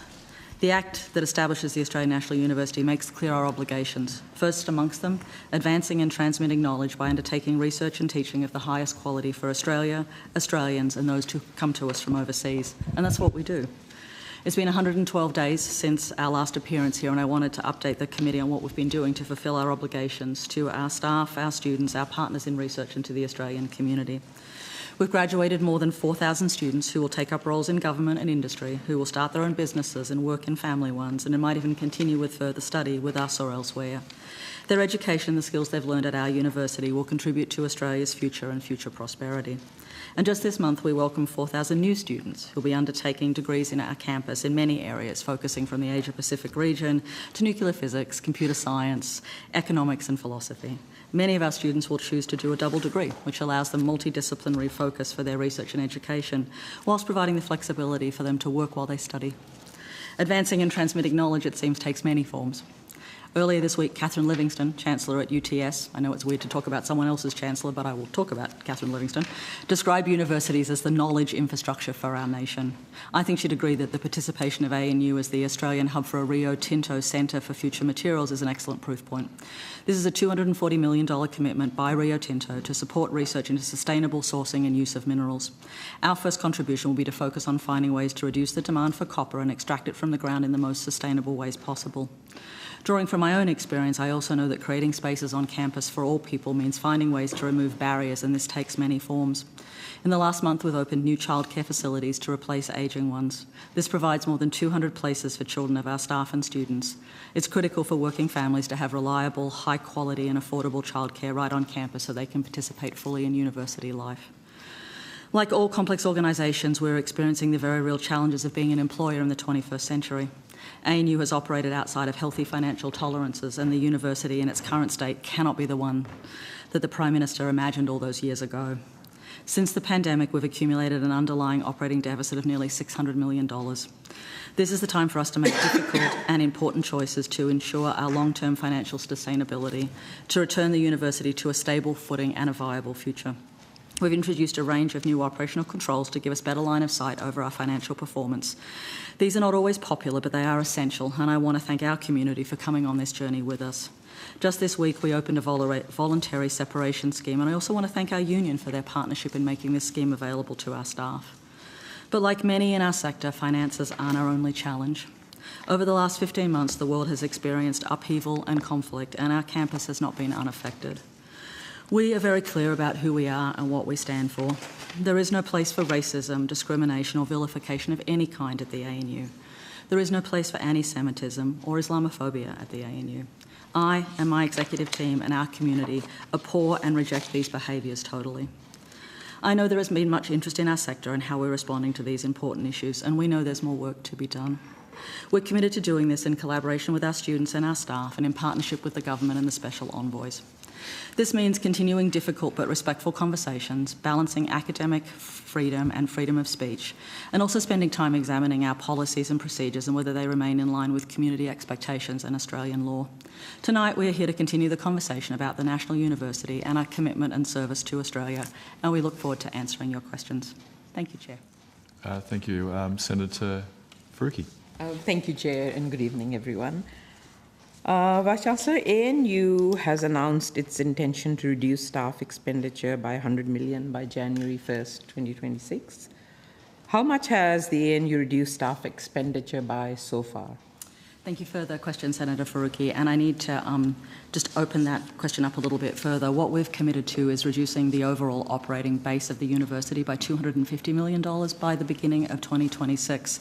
That means $100 million will need to come out of staffing costs and $150 out of non-salary costs. As you can imagine, that's going to mean a great deal of work and hard choices for us through the back half of last year, some of the time that we were here at Estimates. We have done a number of different things. We have run a number of change plans. We've introduced a series of financial controls. We've spent time working with our community to reduce our overall leave liability, but we still have a lot of work to do. So how much staff expenditure has been reduced of that 100 million that you anticipate should be reduced? I just need a number. Take that. So, yeah, around $13 million through those change plans that the Vice-Chancellor just spoke of will count towards that savings. Okay, and how many job cuts out of those 13 million, how many are job cuts? There was Senator, we had 79 staff have exited the universities. There was also a series of vacant roles that we've disestablished as well. So no individuals impacted, but we've shut some other roles down. Okay, and how many further job cuts do you anticipate will be required to meet that 100 million by January 2026? So, Senator, I'll take a piece of it and I'll give a piece of it back to you, Michael. So, Senator, part of the reason that we've really talked about this as salary reductions, not individual headcount numbers, is that we know sitting inside that there are a number of things we can do. Part of what we've been working with aggressively in the second half of last year and indeed in January this year too is reducing our leave liability. At the university we had an excess leave liability that was quite significant. We had seen multiple year period where people hadn't taken the leave that was available to them, and by reducing some of that we've taken more money off that larger target state. And so for us we want to make sure that we are doing all the pieces that are possible, and so it's not about a number of heads per se, it's about how we achieve both a sustainable footprint and how we move the other levers that we have. So there will be no job cuts? No, Senator. Any more out for that 100 million savings? No, Senator, I didn't say that. We will end up having to continue to look at how we achieve a sustainable footprint, and we know as we work through that we're going to have all the options available to us. So there's no strategy at the moment or a target? The target is the $100 million, Senator. But nothing more than that? We are continuing to work through all the options we have at our disposal. Some of that may involve job reduction, but at the moment we're also focusing on how we ensure that we are looking at our leave liabilities and the other pieces of the puzzle. What is the ANU's current full-time equivalent number of staff? Of headcount? I can tell you that number, Senator. At the moment, and bearing in mind that this is, as you know, a rolling number, at the end of January, our full-time equivalent was 4,523. Of that, 1,753 were academics and 2,770 were professional. Okay, and has this number fallen since the beginning of 2024? It has a little bit, Senator. And can you give me those numbers? If you have them on hand, if you don't, could you put them on notice? We can absolutely take that on notice, Senator. Do you know how much it has fallen by? Approximate idea? By about 300, Senator. By about 300. Okay. But that's been, Senator, both a combination of people leaving and us not backfilling those departures. And as you might or may not be aware, Senator, we opened a voluntary separation scheme for our community on Tuesday of this week. Have colleges been given specific targets for staff expenditure cuts? So the way we've worked our budget for 2025, and I'll also ask Michael to join here, is that colleges were given an overall target state for 2025, and we're working with them to work out how they will best achieve that. And because we have, as you remember, 6 colleges now, they're all quite different in terms of their composition. Okay. And so, sorry, just clarifying. So there have been specific targets for staff expenditure cuts being given to colleges? They've been given their budgets for 2025, so and then they have to deliver their objectives within that budget. Okay, so that basically tells them what the cuts are as well. Have colleges been given targets for specifically staff cuts, either in headcount or FTE? There's been no mantra around a specific reduction in headcount, no. So it's purely dollar-based. It's purely dollar-based. Okay. Do you anticipate that they will, though, have to let staff go? Because how else would they? I mean, you've suggested some ways of doing it, but will they have to get, sack staff? Each college is going to find itself in a different position, Senator, as will different organisations around the university. And as I said, we now are in a window with a voluntary separation scheme, and we'll need to see what impact that has too. Yeah. I think it's been 4 months. It was a mass budget cuts on 3 October 2024 when Renew ANU was launched were announced. And it's been, 4 months now? Or 5 months now, and there's still, staff don't have a clear picture of how many of them will be let go of. I mean, I just think, are they on tenterhooks? What's going on? What's the morale like in your university? Because to me, it seems like, having been at a university for many years as an academic, that this would be very difficult for staff. I think you are right, Senator. It's a difficult period for our university and for our community. The journey that we're on in terms of both working out our financial state and developing a plan to manage it is going to be a long, complicated road for the university, and we're all committed both to managing this and to having a sustainable university when we're finished. And I know for staff across the university, it's been a stressful period, and we are continuing to work with our staff to find ways to manage all of that. But you're right, it's not going to be an easy journey. Yeah. I just wanted to ask you about kind of what attention or what specific steps the ANU is taking to ensure that when staff are let go of, that you consider the diversity of staff there as well during this change management process. Because I know that already there are, obviously everywhere in every organisation, then the representation is an issue. So are you taking specific steps to ensure that representation remains? And Senator, we will ensure that as we work through all of the changes that we have, we do them in a manner that's compliant with Australian law and with the policies of our university. Are there any planned cuts in the Centre for Arab and Islamic Studies currently? Are you aware of any people there being sacked? Senator, I work at a budget level at the university, and for us, as Michael has said, part of the way we have been managing our budget is to give each college a target that they need to accomplish that is relative to a series of factors, both about what they've spent historically, about how much revenue they bring in, about how they teach. And so each one of the colleges will make its individual plans about how they are managing pieces of that. Okay. And as you will remember... Sorry, go. No, I didn't mean to interrupt. As you remember from when we were here in November, we've also been running a review of all of our centres and institutes to make sure that we are setting everyone up to be successful. Yep, and with those targets, and those targets are just budgets, you said there are no specific targets of staff cuts or anything else. With those targets, have you actually given, I guess, guidelines or instructions on the maintenance of diversity within those colleges? Senator, we have given clear guidance about how we maintain both an ability to deliver the courses and research that we should have, as well as continuing to operate within both our own guidelines and the country's laws. I just have a couple more questions, Chair, on another topic. Is ANU one of the universities that has adopted a definition of anti-Semitism a few days ago? Senator, I was at the UA Vice-Chancellor's Summit on Monday. Gosh, that already feels like a lifetime. It really does. I'm sure this week must be quite something for you too. So on Monday we did that, but we're actually part of the GO8, and we had already been working on that definition with our counterparts in the GO8 at the end of last year. Yeah. You may recall that the ANUVC branch met in 2023 said that it is our advice that adopting any definition of anti-Semitism which implicates academic criticism of the State of Israel poses a real risk of reducing the scope of academic freedom as currently maintained at the ANU. And that was based on a discussion paper prepared by the university's Academic Freedom Reference Group at that time. So do you not have those concerns anymore?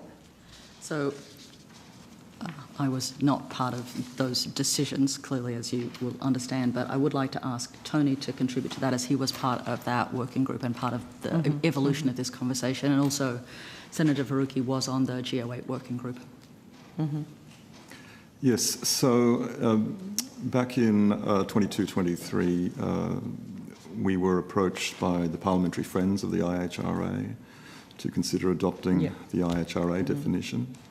And the expert reference group at the time was given the task by the Vice-Chancellor at that time of providing some insight into what the impact of adopting that definition might be on academic freedom as it operated within the ANU.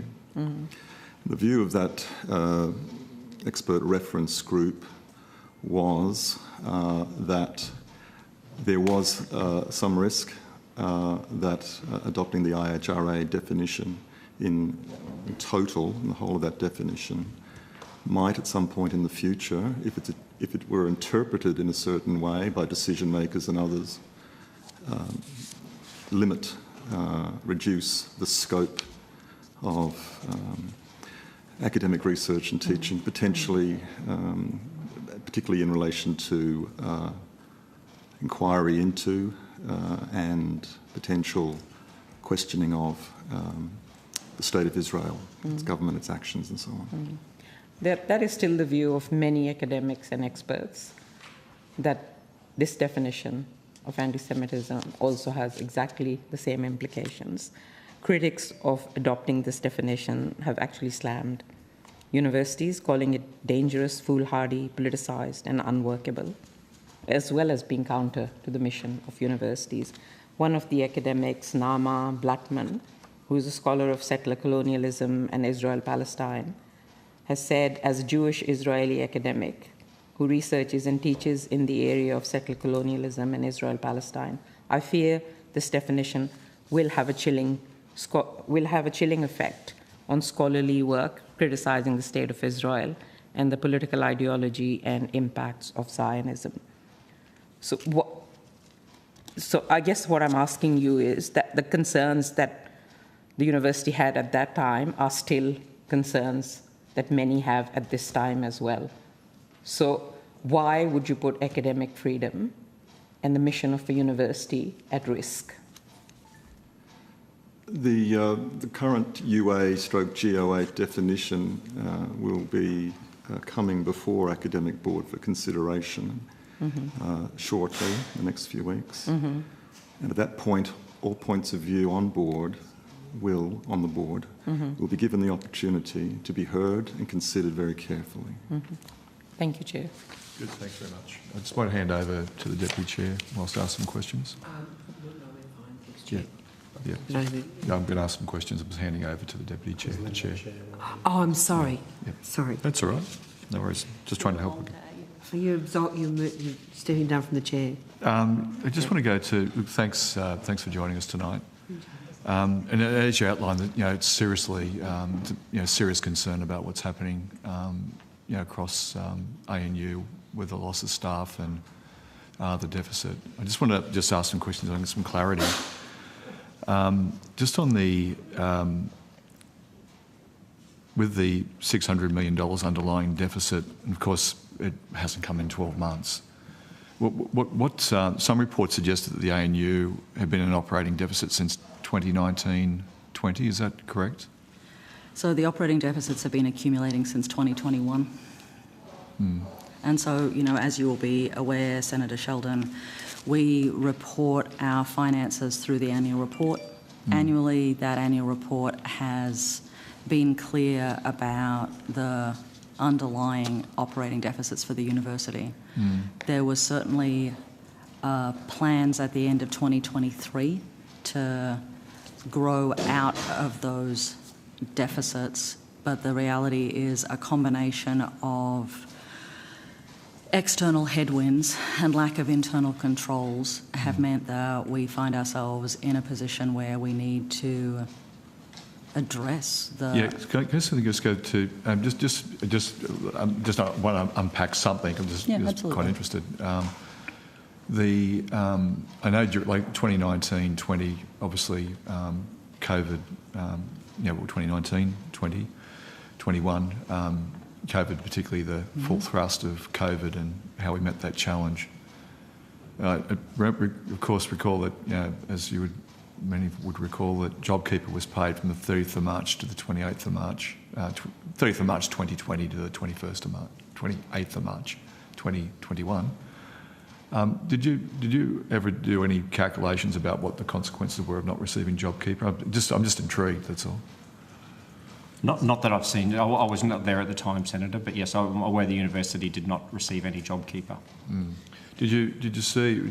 Could you just take this on notice, or you might be able to give it to me quickly now? If it's not quick, take it on notice. Mindful of the time.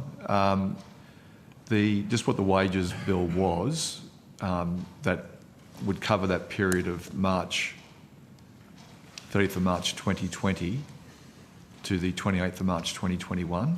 I appreciate that might be. You may have to flex it a little bit on either side to make it convenient to find. And I'm going to ask you to do a more challenging thing, and that is that I would have thought there would have been some assessment made if there was a change of view about JobKeeper being paid to the universities, because it was one of the few sectors that missed out. In actual fact, my recollection may be the only sector that missed out. And of course, we're seeing those repercussions still reverberating. If you're able to sort of give me a ballpark figure about what you could have received from JobKeeper during that period, just so I have that in my head. I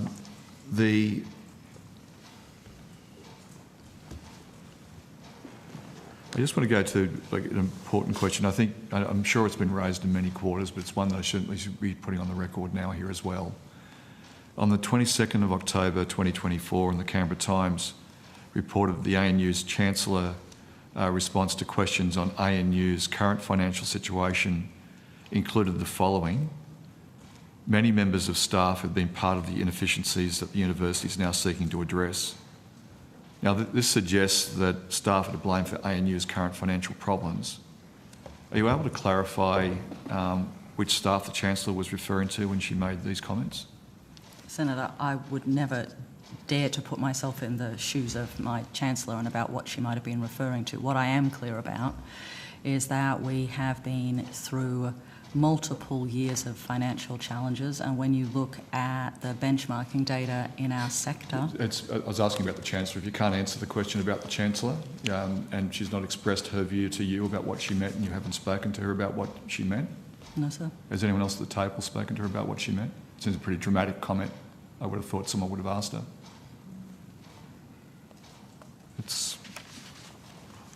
That's quite amazing, because that's a very dramatic comment that would have had a big impact on the staff's morale and their view about how they're perceived by the Chancellor. I just want to go to another line of questioning. A few questions about consultants. The ANU procurement procedure document available on the ANU website says that services should be sourced through preferred suppliers or established provider panels where possible. Does that apply to consulting services? Yes, Senator. Thank you. And are there preferred consultants or panels of preferred consultants?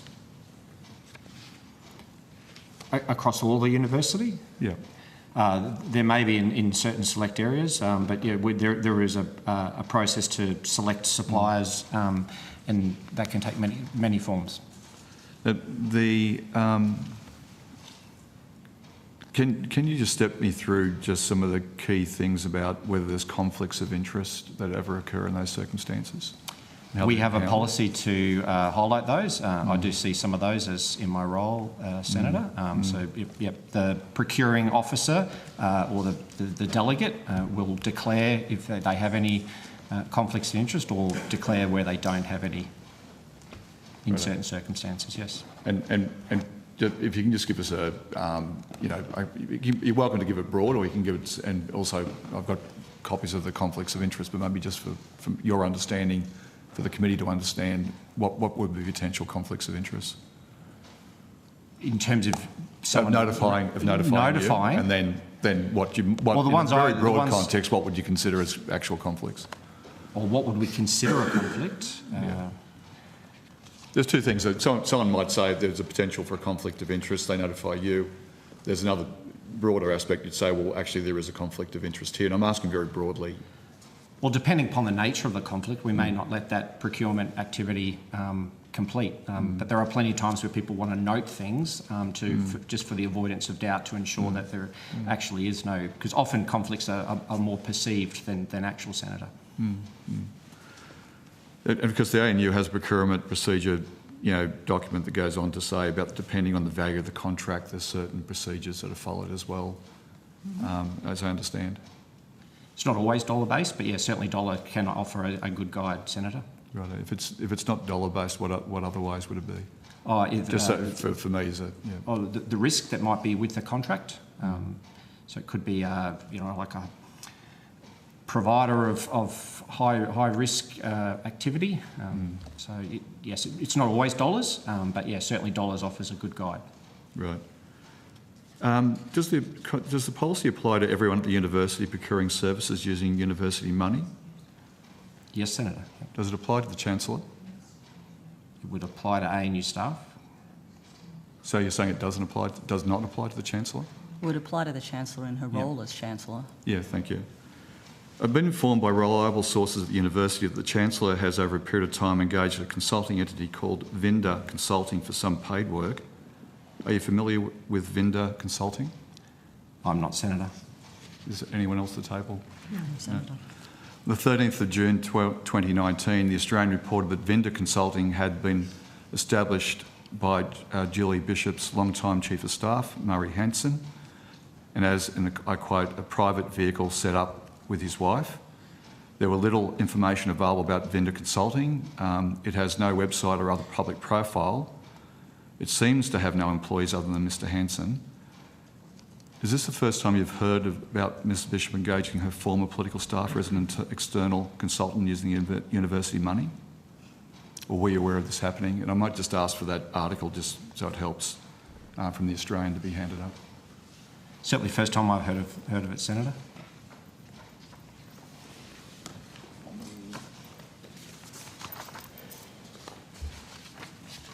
So it's in an article which is a public document. Has anyone else at the table heard of this? I know people are shaking their head.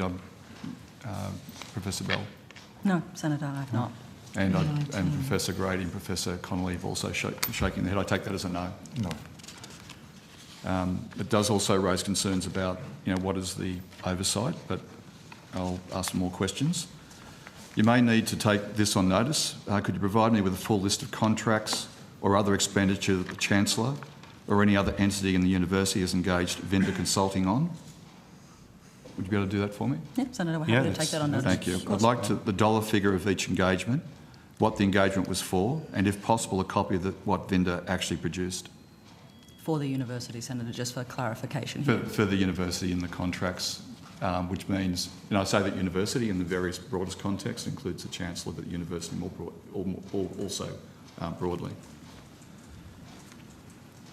At the same time, if you could just tell me whether Vinda's on any preferred tender list anywhere. We'll but take that on notice as well. You haven't heard of it before, so I wouldn't expect you're going to be able to tell me straight away. You can take that on notice as well. And under what circumstance are they on the preferred contractor list and what areas? As Vinda Consulting on the university's preferred supplier list, which I appreciate you'll make available to me. For the engagements that Ms Bishop has entered into with her former Chief of Staff with the university's money, do you know if she obtained any quotes from any other consultants? So if you can take that on notice. Were those contracts put out for public tender, if you can take that on notice? Or did she just go directly to Mr Hanson, if you can take that on notice as well? Further questions, back to the procurement procedure document on the ANU website that we were discussing briefly earlier. It says regarding conflicts of interest, and if I got this wrong, and I think I've written it down right, but if I've got it wrong, please tell me. And I quote, staff involved in university purchasing activities disclose all actual or perceived conflict of interest arising from purchasing activities in accordance with the university's disclosure of interest policy. Particular attention is given where potential suppliers are current or past employees of the university or have a personal relationship with any ANU employees involved in the procurement policy. Are you aware that whether Ms Bishop disclosed this clear conflict of interest to anyone at the university? And did she follow the disclosure of interest policy? We'll take that on notice when we look at this vendor. This is the first I've heard of this vendor, Senator, so we'll wrap that up into the piece of work we go and do. Mr Longwood, you've got the area of responsibility, and I just want to know what the processes are. This report in the Australian was 2019. When did you start with the university? I started at ANU in April 2024. Right. If there's, particularly of senior staff, and in this case the Chancellor, you can't get much more senior other than the Council. Senior staff and the Chancellor, did you do a review of any conflicts of interest of any of those parties? Because that would seem to me to be a due diligent thing to do. I've done no personal review, but there is the organisation probably fair. So, Senator, we have a register of interests. No, I'm asking a very clear question. Well, can you, Professor Bell, did you instruct anyone to do a review, or I'm asking Mr Longren, and you said that there is a process, that there are reviews done, which I respect it may not personally be done by you, but there's somebody engaged to do that. I'm just asking whether there's been any review when you came in. Not instigated by me, but I'm aware that the university periodically ensures that people are aware of the register and that they make any appropriate declarations. Professor Bell, I'm just asking a straight question. Did you do any review when you came in as the Chancellor, or request a review of at least the senior personnel about just where there was any potential conflicts of interest? When I came as the Vice-Chancellor. Vice-Chancellor, my apologies. No, it's all right. When I became Vice-Chancellor, I certainly made an appropriate set of declarations of my own to the register. Through the arc of 2024, we have updated our community and our senior leadership team with the expectations that they will also declare things on the register, and the registers are, at least for personnel like the Chancellor and myself, tabled at Council every year, annually. So could you also give copies of where that was tabled, about vendor or not tabled, whatever was contained in those conflicts of interest? I appreciate that there may be a request to the committee, and how we deal with that, but it's certainly the evidence and information I require. And you're not aware that, that Ms Bishop declared any conflict of interest or disclosure in the disclosure of interest policy? Chancellor, Senator, I have no knowledge of this particular matter. In that article, sort of as I mentioned before, Mr Hanson was a long-term employee and Chief of Staff of Ms Bishop for over a decade and qualifies as a sufficiently close relationship. Do you believe that should be disclosed? Again, I'm just saying, you're saying you're going to see the documents, you're going to look to see whether it's been disclosed, you're not aware of it being disclosed, or has or hasn't? But is it something that should be disclosed? Mr Longren, you've got responsibility here on this space. Senator, we'll take this matter on notice and go work out what we have and what we haven't got, and we'll get it to you in an appropriate manner. Mr Longren, were you able to tell me whether that's something that would... Senator, I was not... as I said earlier, I joined ANU in 2024. I've not heard of Vinda Consulting. More than happy to go and have a look if they've been engaged at any time at ANU since 2019. And if they have, we will look into what the procurement practice, if the policy was followed. Mr Longren, can I just remind you as well, if you can just think about this for a moment. The policy states that I read out before, one of the issues of disclosure of interest included have a personal relationship with any ANU employees involved in the procurement policy. Now, I appreciate you're going to look at the policy, you're going to look at what happened with Vindex, you're not aware of it, but would you describe a 10-year, over a decade relationship as a person who's the Chief of Staff and other senior roles, that would create a personal relationship, a close personal relationship? Yes, potentially.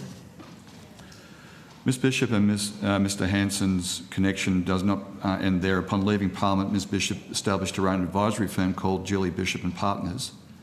And according to reporting in The Australian from 2019, Mr Hanson came on board as a founding principal.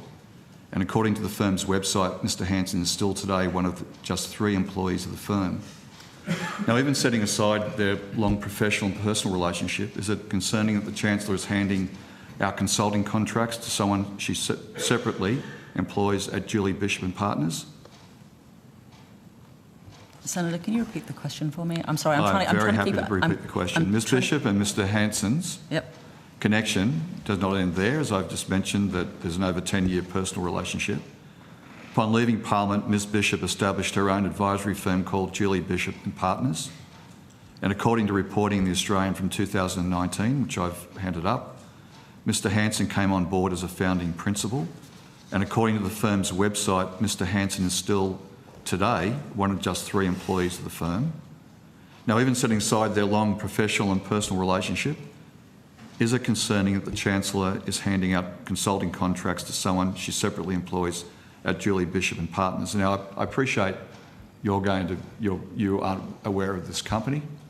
I appreciate that you've taken that on notice. Are you concerned, Mr Longren, if the contracts were awarded? I think we're dealing. We would appreciate to be able to go get the facts. I respect that. Yeah, before we make any judgment. So I think we'll go and look at vendor consulting, as I say, if they've been engaged in any way, shape, or form through ANU, who engaged them, and then we will provide you back those details. And I'm clear, as you've all given evidence that you're not aware of this relationship. Ms Bishop hasn't expressed this relationship that occurs. Not to the best of our notice, Senator, but I would really like to get to the fact Now, so that it's we not can even answer you just appropriately. Ms Hanson. There are 2 other employees of Julie Bishop and Partners listed on their website of the company. One of them is another long-term former political staffer for Ms Bishop.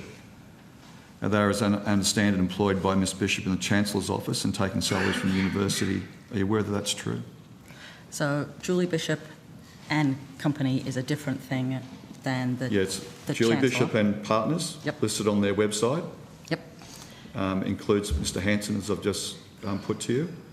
One of them is that there is also, I understand, employed by Ms Bishop in the Chancellor's office and taking salaries from universities, from the university as well, that there are other staff that are actually working for both organisations. There are 2 staff members who support the Chancellor's office. They report to the University Secretary, and we manage that way. Chair. Yeah. I'll get a few minutes and I'll try to wrap up. Thanks. I just want to regarding those other employees and just also, is there just how if there's a person working for 2 organisations, this is what I'm putting to you, there may or may not be conflicts of interest between those 2 organisations, but there's work challenges because I understand those 2 staff members are in Bishop and Partners offices in Perth, as I understand. What's the oversight of how work is done by the Chancellor where there's potentially conflicts of interest of prioritising work? Senator, let me sort of take a step back here, right? As you know, we have had Chancellors before, the current Chancellor. Our previous Chancellor, Gareth Evans, also had office support staff for him. They staffed an office for him. We've used a similar structure here. The salaries for the employees that support the Chancellor come from the budget for the Office of the Vice-Chancellor. They report to the Secretary of the University, who does their performance reviews as well as reviews their activities. We manage it quite structurally that way. Thank you. Look, I just want to be quite straight with you. I'm just concerned, and I appreciate there's a number of things that you've taken on notice. I'm concerned that Ms Bishop may have secretly engaged a former Chief of Staff as an external consultant. I'm also concerned that the person is also separately employed by Julie Bishop and Partners. And she's done that without going through the proper procurement processes or disclosing those conflicts of interest. I am concerned that it hasn't been expressed to the 4 people in front of me. And I'm concerned whether it's been expressed to the council as well. That she's also employed 2 other employees of Julie Bishop and Partners in the Chancellor's office in Perth and 3,500 kilometres away from the university campus. So at a time when Ms Bishop has been accusing university staff of being the cause of ANU's financial problems, it appears to me, on the surface, that she's been lavishing university funds on political staffers and employees of her company. Now, I do want you to take that on notice about a response to that. You are welcome to make a response right now. I'd encourage you to, but you are certainly welcome to take that on notice as well. Well, Senator Sheldon, I'd like to get to do both of those things. I'd like to take the details on notice, but I'd also like to assert here 2 things. One, we have had multiple chancellors at this university. None of them have lived in the Australian Capital Territory. They have always resided elsewhere. Those chancellors have come from different sectors in the economy. Some of them have been former politicians. All of those chancellors have had offices that supported them. Those offices have worked where they were. Some of those have been in Victoria, some of those have been in other places. What the Chancellor is doing in terms of the support she has is not unusual or out of bandwidth for the university. And I'm also concerned that we are currently having a conversation about staff members who are watching themselves be discussed here in a way that feels a little bit gratuitous, and I want to make sure we're taking these questions on notice and ensuring that those staff are being treated appropriately. Senator Faruqi rightly said my community is anxious at the moment and this cannot be helping them. And I'm looking forward to Ms Bishop coming before this committee at a future time. I have no further questions. Back to me. Is there any other questions for ANU? Thank you very much. You're dismissed for tonight, and we'll now go to the Tertiary Education Quality and Standards Agency. Good to see you. Thank you. Oh, do you want a break? I think you want to. We might go over. That's the only thing, because I'll go over 10. I'll go after 10 if we need to. Yeah.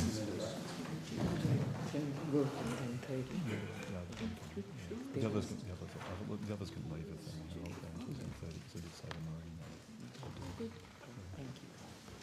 Yeah, let's have a short break while we're changing over.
would you like to make an opening statement?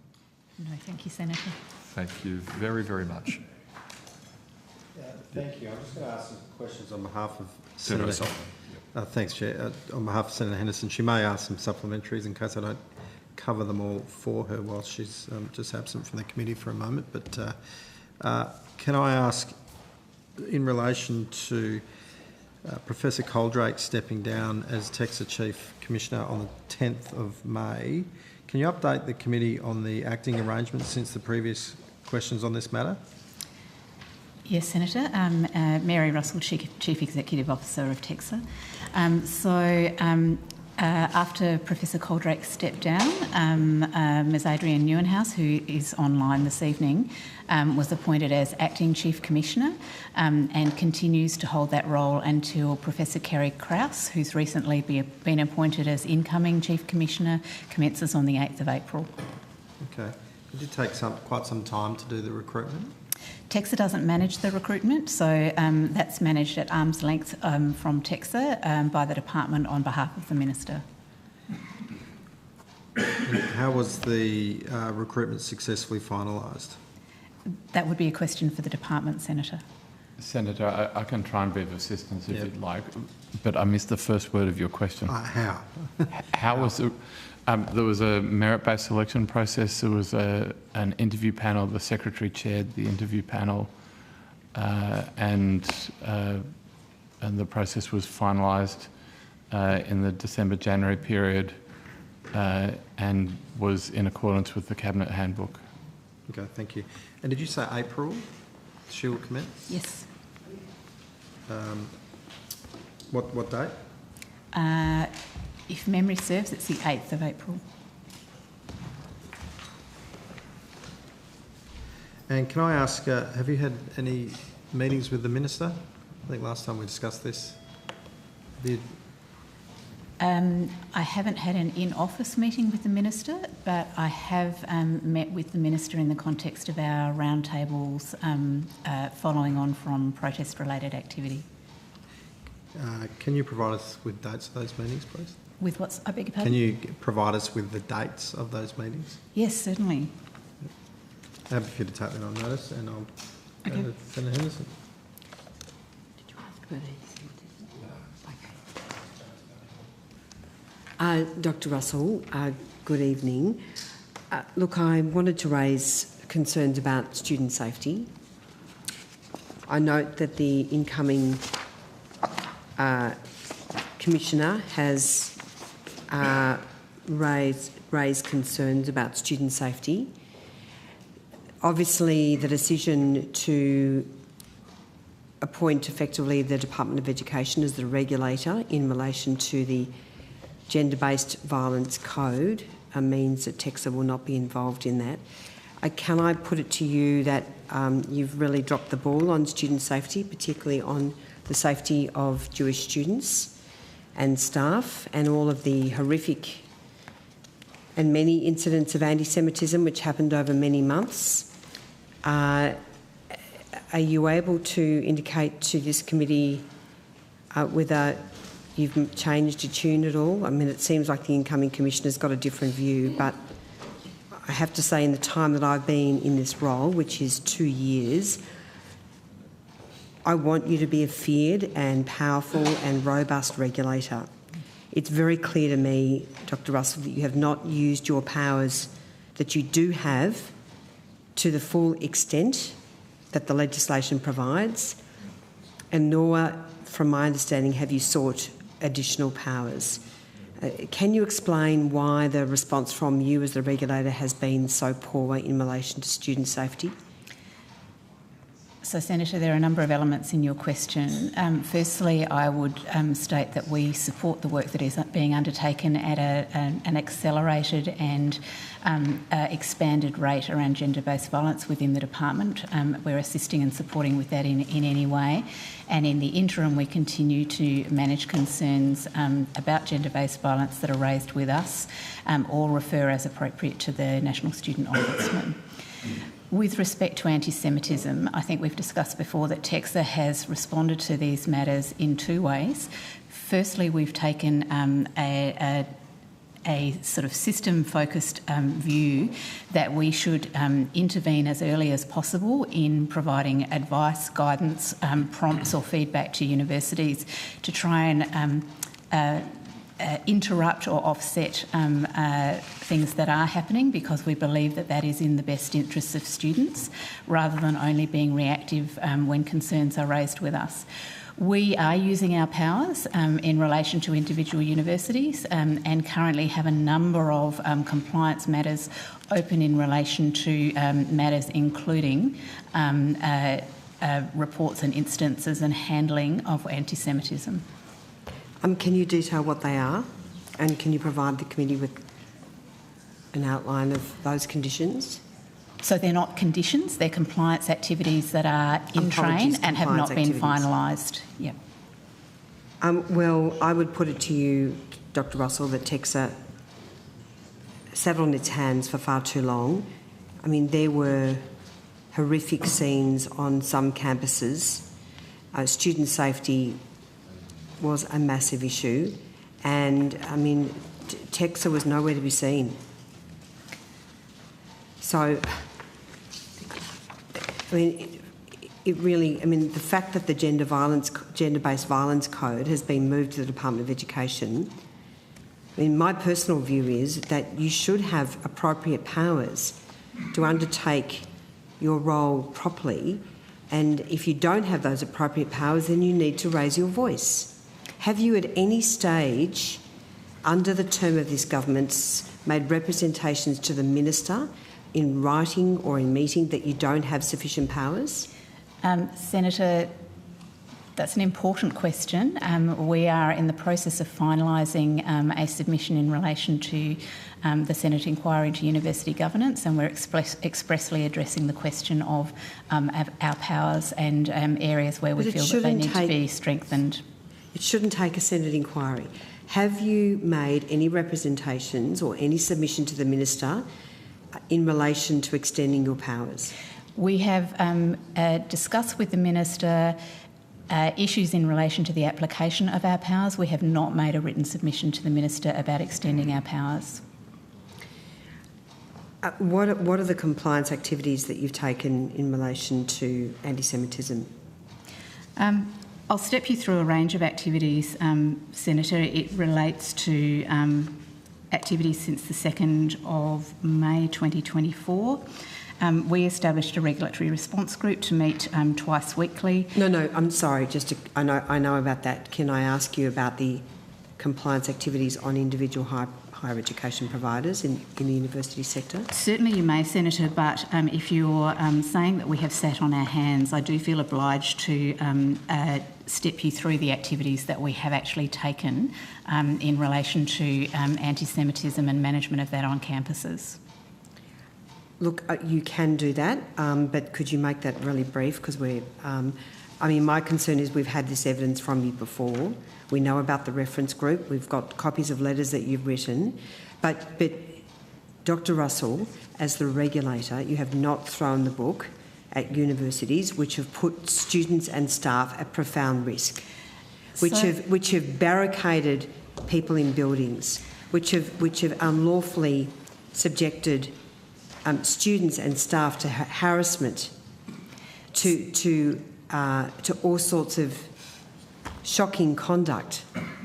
I mean, have you placed a condition on anyone's registration, any provider's registration? We are at the moment in the phases of working through compliance activities which are necessarily thorough to support an assessment and any reviewable decision to place conditions in place on a provider. So those types of activities, Senator, include... I understand that's a serious step. Senator, I would like to answer that question. Can I just I know it's... No, that's Dr Russell, if you want to ask... If Dr Russell, sorry, yes. Dr Russell wants to provide an answer to the question. That's fine. I think she should be allowed to do that. It's a very important issue. Dr Russell. Thank you. What I'm referring to, Senator, is not sector-wide compliance activity, which we've discussed previously. It's individual casework of compliance, where we raise specific concerns with universities around concerns raised with us, issues that have been raised in the public domain, or regulatory intelligence that we have formed. We put those concerns to universities in writing and request a response. In a number of instances of that compliance work we have at the moment, we're escalating that work. So, for example, at one university, we have already taken an extensive site visit involving evidence gathering from senior staff, examination of records, policies and responses, posed a number of questions to senior staff and Senate members that need further response because we're not satisfied with the actions of the university. We will be returning to that university to meet with students to understand the impact of those events on them and to understand what work still needs to be done. If the university's own work has not already addressed those gaps, we would expect to place conditions to ensure that that is done. Most universities, as you would know, have undertaken some level of reviews and remediation, but where that's not sufficient, we will absolutely use our powers. Well, Dr. Russell, I would put it to you that you haven't and that you've been sitting on your hands. So the encampments happened some nearly 12 months ago now, around April and May of last year, so a little bit under 12 months. If you're still investigating issues in relation to those protests and other related activity, the invasion of academics, offices and the like, I mean, what sort of regulatory response is that? I think, Senator, it's important to note that, as you've just pointed out, with the rise of anti-Semitism in the community and ongoing tensions, there is not an end date to when the activity happened and the response that is needed. This is ongoing work but there is a start undertaking. date. Dr. Russell, there is a start date. Can I? And I would put it to you that you have been way too slow out of the blocks and that for many, many months, particularly Jewish students and staff were cowering in the corners of universities, not even wanting to be there, feeling completely unsafe, and nothing happened. I mean, it was just, the minister was completely missing in action, showing the most appalling weakness of leadership, saying nothing about the encampments, nothing about the building invasions, saying nothing about the two Israeli academics who are barricaded into a room. I can go on and on. Nothing about the classroom invasions. The government would not support our bill to establish a commission of inquiry and had to be forced into conducting a parliamentary inquiry by the Human Rights Commission inquiry, Human Rights Parliamentary Joint Committee, and even that committee has said, well, if nothing changes, then we need a judicial commission of inquiry. So, Dr. Russell, on notice, could you please provide us with the documentation, the letters that you've sent to universities, as well as any other related correspondence, their responses, and just the other related correspondence in relation to this compliance activity? We would be happy to provide an update at future estimates on the progress of that activity and the outcomes of that compliance activity. It is serious and intensive activity being conducted at an unusual scale for TEQSA, and it needs to be done scrupulously and with procedural fairness. I would actually call out that the other work that we've done that was subject to the Joint Parliamentary Committee is that we are this week releasing a statement of regulatory expectation setting out particular or specific requirements and expectations of providers to uplift their student complaints and grievance processes, as this was one of the key areas that was found to be deficient and of real concern and adverse impact to students. So that's a piece of work that has come out of that sector-wide work that we're now expecting universities across the sector to implement.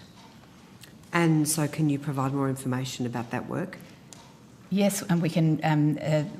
That will be released, I expect, tomorrow, and we would be happy to provide you with a copy of that. It will be a consultation draft. We're taking feedback, and we would, of course, welcome your feedback. Well, I would put it to you that this is a situation that should have been addressed with the utmost of urgency, and from the perspective of so many students and staff, they feel that the regulator is nowhere to be seen, and the fact that there has been no significant compliance decisions made, and it's now at least 12 months since these protests and all of that other activity began on university campuses. It's very disappointing, Dr. Russell.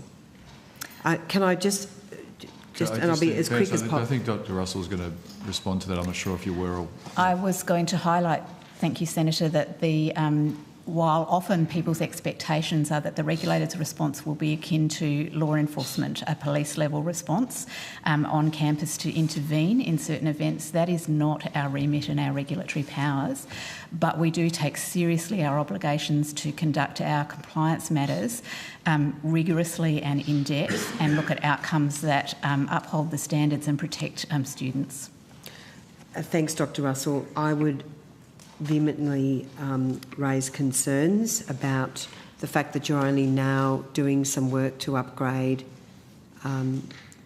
conduct codes and the like from universities. I mean, it is just far too slow, Dr. Russell. And the fact that you haven't, if there has been some issues with your powers, that you have at no time have raised this with the Minister is also deeply concerning. For you to be an effective regulator, you've got to be able to act quickly, strongly and enforce your powers and demonstrate that you are a regulator that needs to be taken seriously. And I'm really concerned that on the issue of anti-Semitism, there has been way too little and it's been way too late. I am comforted by the new by Professor Kerry-Lee Krause, who's made some very strong statements in relation to the work of TEQSA. So have you had any discussions with Professor Krause about what's going to change under her leadership? Professor Krause, of course, has not actually commenced in role, so it's not appropriate to have detailed discussions about TEQSA work. I have spoken to her with respect to start-up arrangements, onboarding and induction that will assist her to settle into her role. So you haven't discussed any of the safety issues that she's raised? That will be a matter for discussions with her when she is in the Chief Commissioner role. She is not yet. We do have the Acting Chief Commissioner online if you would like to ask her in relation to that. Senator, can I be of assistance on this? I've certainly talked to Professor Krause about some of these issues in two capacities. One is her current capacity as Chair of the Higher Education Standards Panel and also prospectively as Chief Commissioner of TEQSA. It's also the case that it's not the regulator's job to advise government about changes to legislation.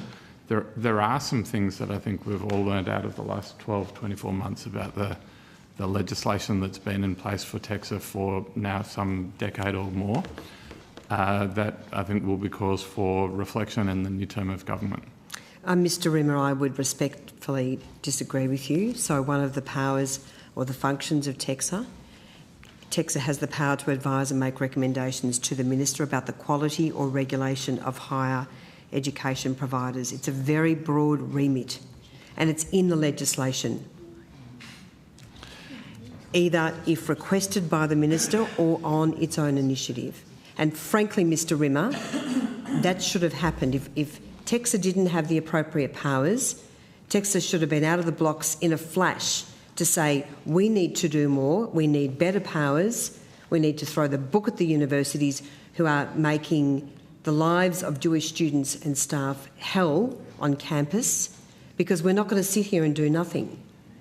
So I'd suggest that you be fully appraised. I don't think the evidence in front of the committee is that TEQSA have done nothing, Senator. What I'm saying is I think they have done far too little, far too late, Mr Rimmer, and there is very important powers in the legislation that TEQSA could have used if it had turned its mind to it. Anyway... How are we going for time? I'm very mindful that... So I appreciate you may want to ask questions. Yeah, I would just look for, if I could please ask for all that information in relation to your compliance activity and the work that you're doing examining the potential conditions that may be imposed on providers. Senator, if I may, we'll frame that in terms of the scope and types of concerns, because it's premature to give you information about conditions, but we'll be as fulsome as we can in that information. Sorry, Dr Russell, I'm asking for all information. So this is Senate estimates and I'm seeking that information. Senator, I'm saying that we don't have information at this stages of our inquiries about conditions that may or may not be imposed at the conclusion of our inquiries. I understand that, but if you could provide all relevant correspondence, any briefings, any other advice in relation to that matter, I would be grateful. Yes. And I'm talking about all relevant correspondence, please. Thanks very much, Dr Russell. Thanks, Chair. Good, thanks very much for that. And just, Dr Russell, if there's any matters, because there was quite a bit in there, I was trying to keep track as well myself, and the questions that the Senator has a right to ask, of course. But if there's opportunities that you didn't feel that you had an opportunity to answer some of those questions, then you are welcome to take on notice any matters that you wish to respond to as well. But I shall leave that to your consideration. Senator, given the nature of the questions, I'd very much like to respond on notice with summary of activity that we've undertaken at a sector level, and at a high level provide an indication of the ongoing casework and the nature and types of concerns and follow-up. Thank you, Dr Russell. Now, excuse you for the rest of the evening, and thanks for joining us. Appreciate it. We now go to the Australian Research Council.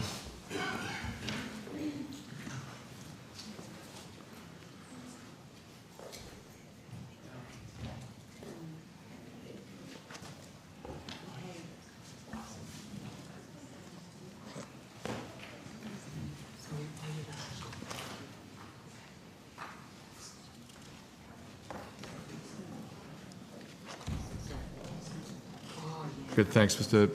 Professor Shergold. Would you like to make an opening statement?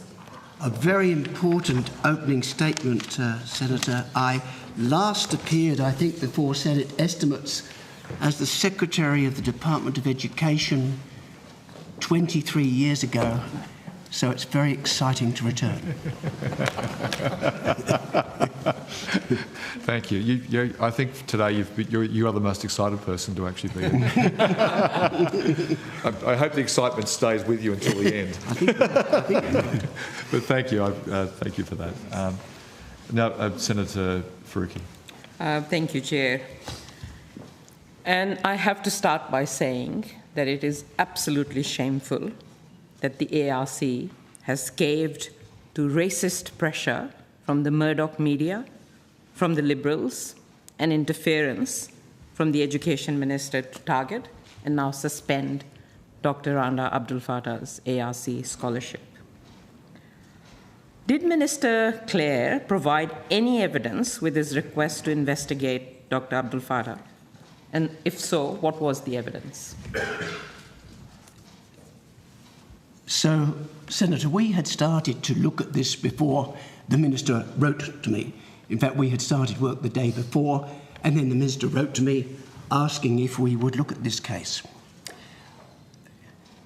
This is not an issue about freedom of speech. This is about an issue which is fundamental to Senate estimates. It's about the acquittal of public funds. It's about someone who gets a grant, and with that grant, there are conditions attached. The responsibility is taken on by the university within which that researcher works. So it is clear, I think, that if a story appears in a newspaper where a grant recipient is alleged to have said, and I emphasise alleged, I look for ways to bend the rules, to subvert them. Part of my funding, ARC grant funding, is to hold a traditional academic conference, and I thought, no, I'm not going to do that. What sort of public servant would it be who ignore that? A public servant who actually looks at evidence. And that's the correct thing, Senator. So the key thing at that stage to do is not to accept what's in the newspaper, But start an investigation anyway. The key is to start an investigation with Macquarie University, who had the responsibility for managing that grant, to ask them, is that correct or not? Quite simply, is the grant, very significant grant, being used for the purposes that were intended? And that was the inquiry that was begun. Those were the discussions that we've had with Macquarie University. I believe that they had already decided by, I think, February the 3rd, their own view that at the university level they should suspend. We had detailed discussions on the 4th and 5th of February. It was clear, working with the university, that they required significantly greater time to look at the issues and whether they had managed this grant appropriately. And on that basis, we did not terminate or cancel the grant, we suspended it, because it is important that natural justice and due process work through. That grant is suspended until Macquarie University is able to come back and give us clear evidence that they have managed this grant appropriately. I should emphasise to you, this is not unusual. This is very visible because it's been on the paper, but the ARC every year investigates 10 or a dozen, sometimes more, grants to make sure that they are being administered appropriately, managed appropriately by the university that is responsible. Do you investigate those grants based on allegations raised in an article in The Australian, a publication which is known to be racist and has been targeting and harassing Dr. Randa Abdul Fattah since April 2024?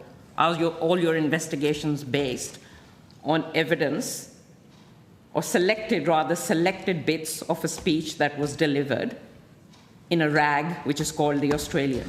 They are all based upon, our inquiries are based when allegations are raised and when, for a variety of reasons, we have concerns that the university is not administering the grant appropriately or managing it appropriately. So at 4:15 on 30th January, The Australian published what it described as an expose of Dr. Abdul Fattah's speech at the QUT's National Symposium on Unifying Anti-Racist Research and Action, which was hosted by QUT's Indigenous and Research Centre, Karamba Institute. At 8:04 p.m. on 31st January, The Australian reported that Federal Education Minister Jason Clare had written to the ARC, requesting the ARC board investigate this issue as a matter of priority. What time did the ARC receive Minister Clare's written communication?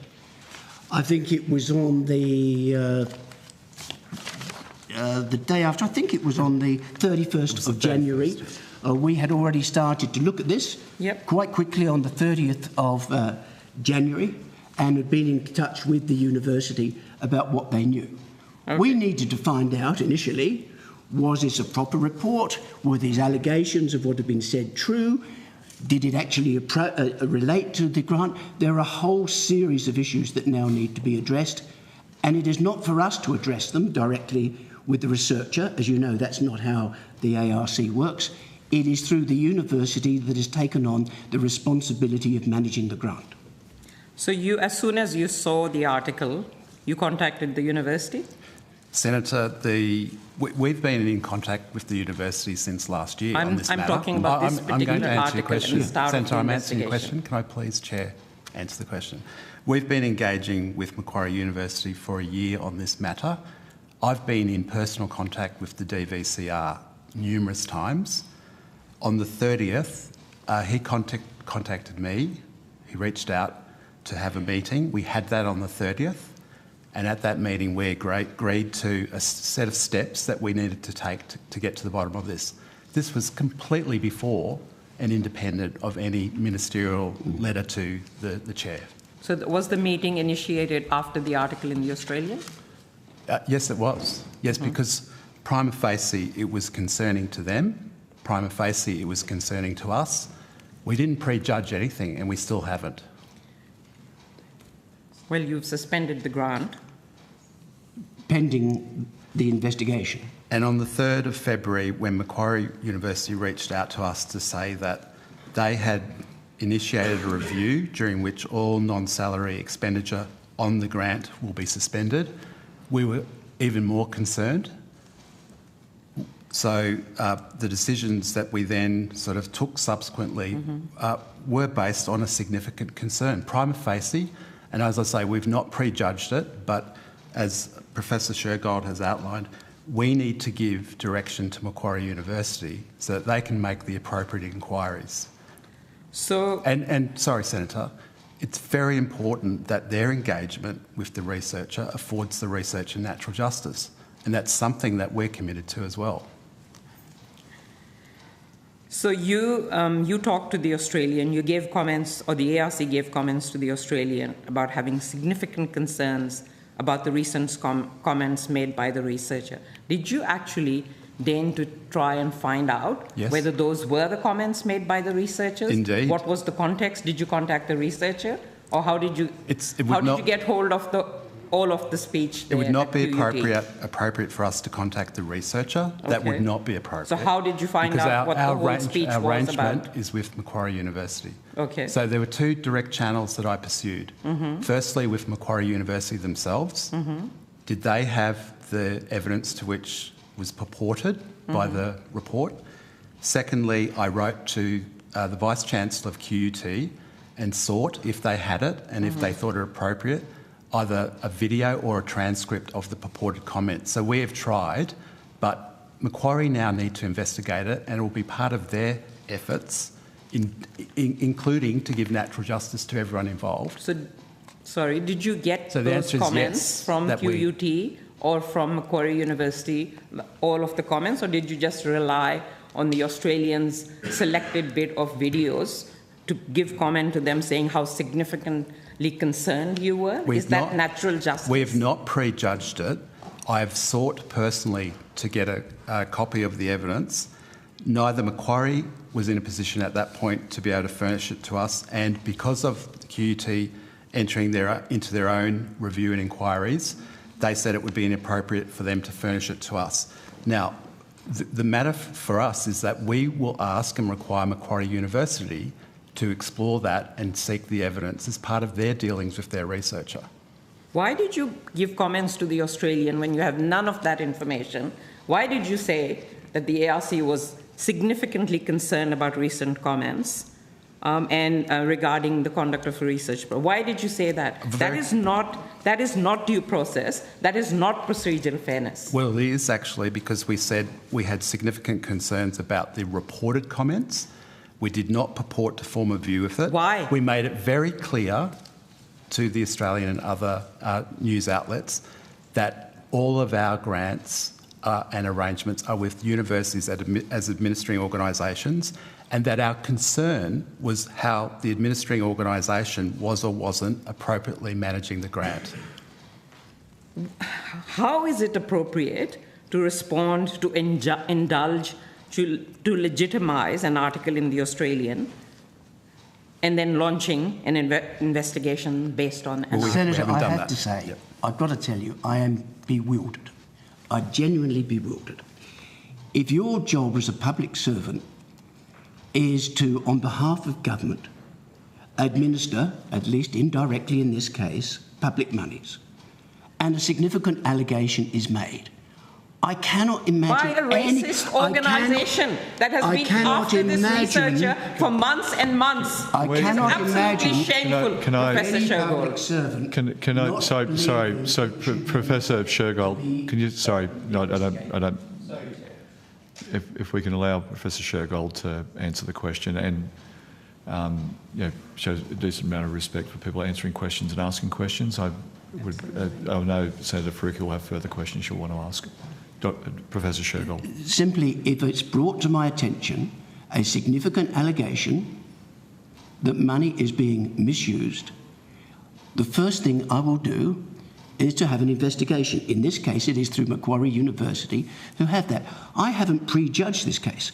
What I do know, as in many other instances during every year, is we talk to universities about where the grants are being spent for the purposes that were intended under the conditions that were set and are being managed by the university.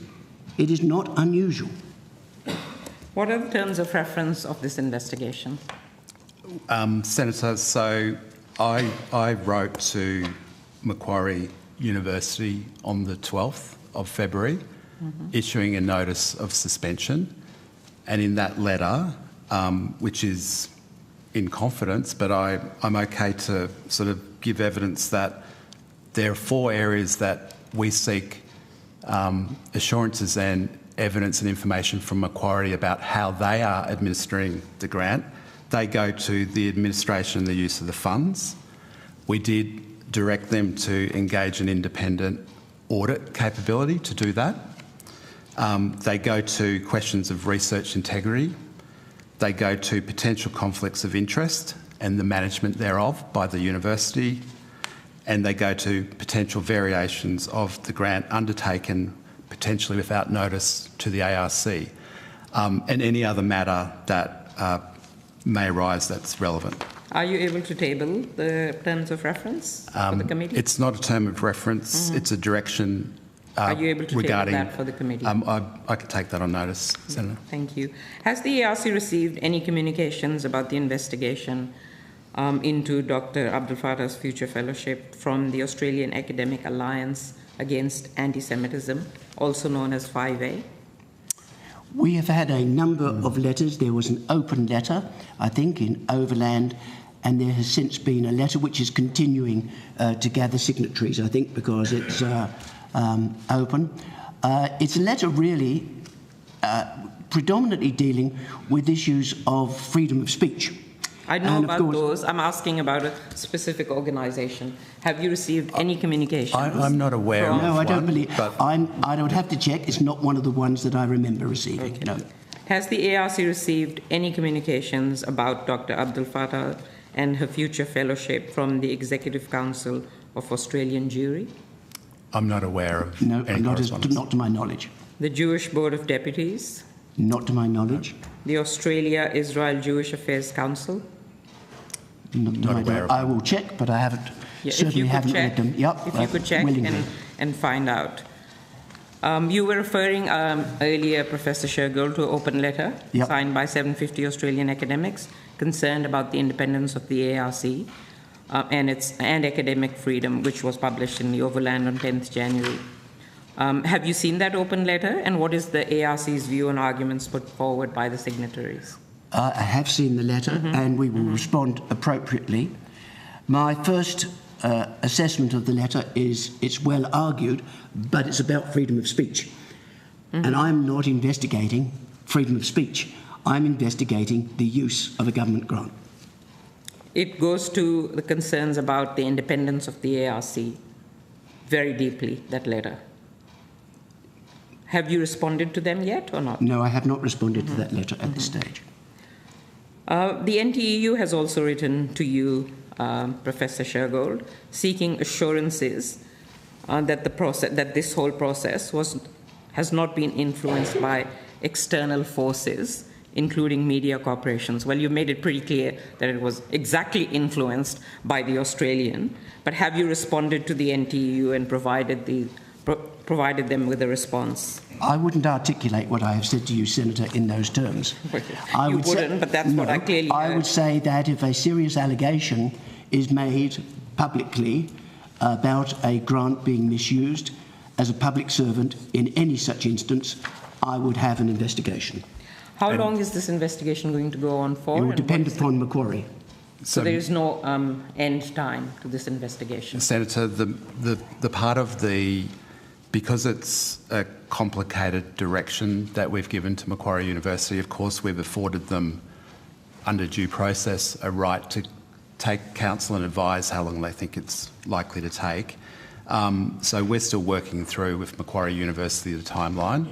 I would, though, just say that we don't accept your characterisation of the way the investigation has been initiated, and both the Chair and I have given very clear evidence about the principles through which this has been taking place. You haven't seen the evidence, you just told me that. I beg your pardon, Senator, I gave clear evidence that I sought it, had have been informed that it was not going to be furnished to ARC because of legal considerations, but I also gave clear evidence that we would expect Macquarie University, under the direction of our letter of suspension, that they will seek the evidence and afford everyone natural justice to respond to it. So that was clearly our evidence. So I would dispute your characterisation, absolutely. You can dispute till the cows come home, Dr. Johnson, but that's exactly what you said.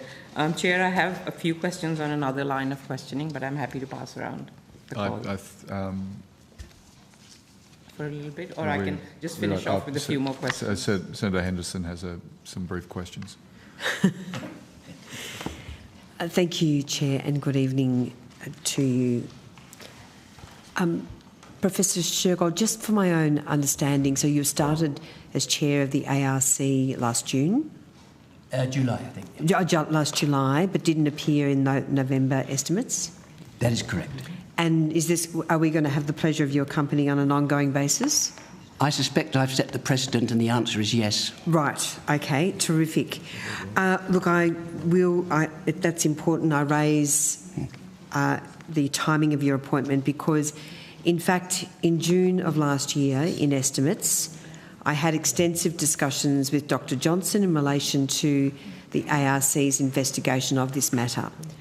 I'm going to table a letter I wrote to the Minister for Education, Mr. Clare, on the 29th of April, where I raised a range of what I regard as serious concerns about Dr.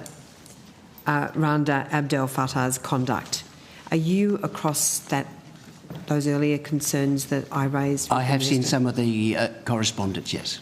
So not only did I raise concerns about the indoctrination of children, the way that she encouraged children to chant terrorist slogans at the University of Sydney encampment protest. She's also made some shocking comments in relation to Israel.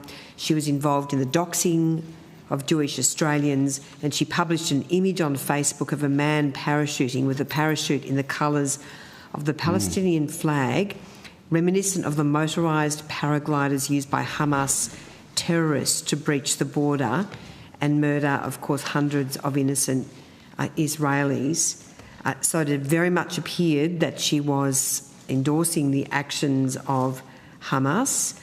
I am deeply concerned in my letter back in April, Professor. I asked the Minister to investigate whether any grant funding should be recovered as a result of any non-compliance with grant conditions. So it was there were many red flags that were raised back then about whether Dr. Abdel Fattah was complying with her grant. We then went to June with Dr.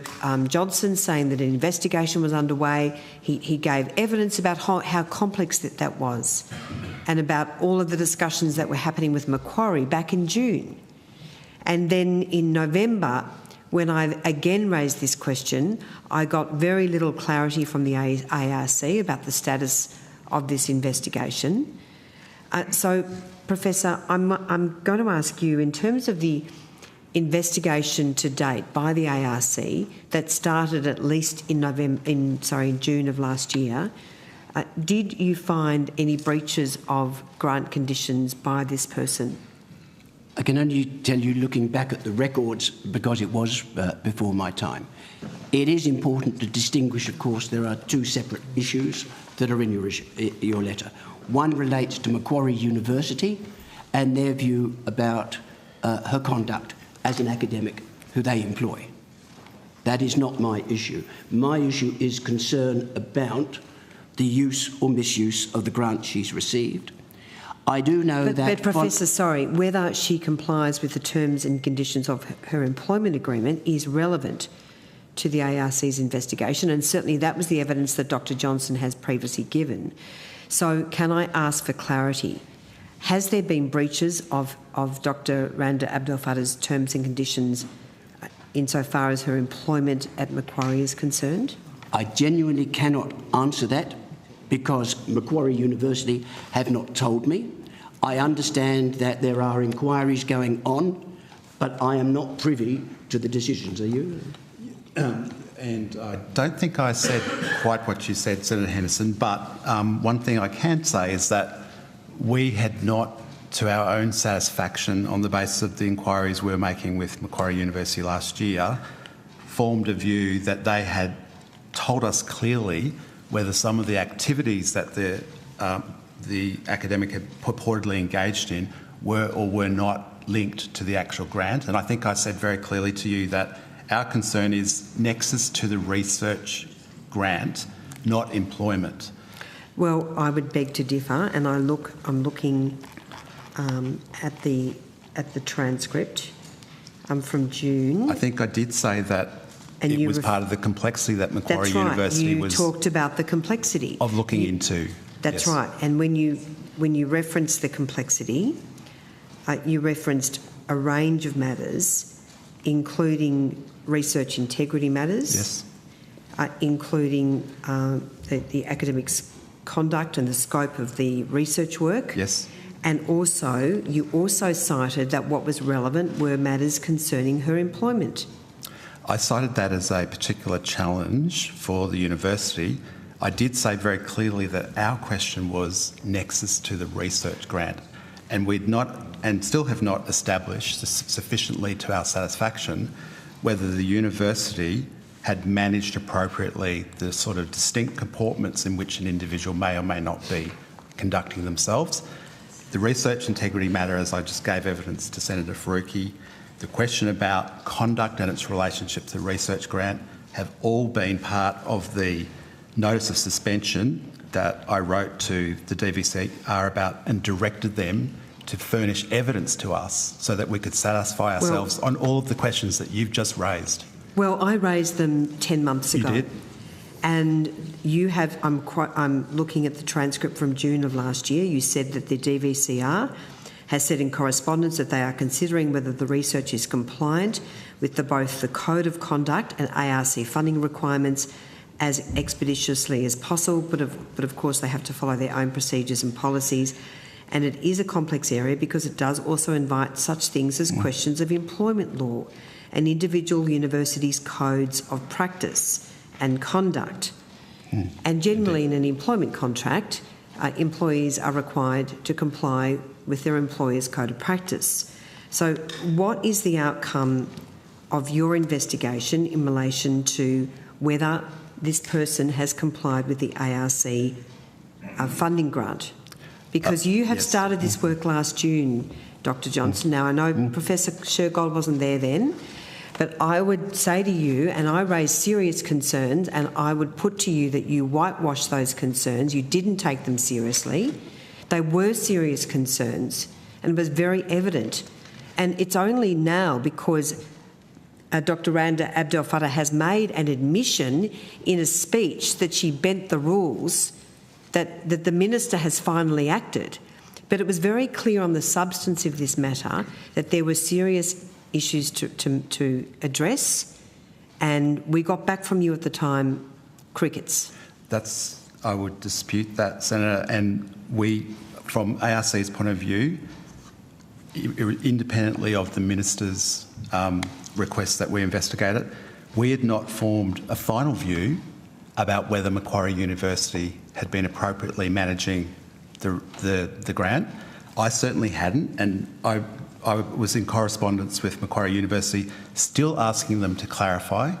Now, the distinction I'll draw between Senator, that is the case, and I don't accept your characterisation. Oh, I'm not saying anything. I know, but facial expressions I'm just count. I'm just saying that it looks very much like that the ARC didn't take this seriously enough, and if you are still waiting for questions from Macquarie, given this has been on foot since last June at least, that is not good enough.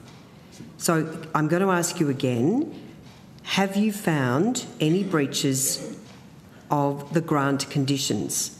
What we've found Dr.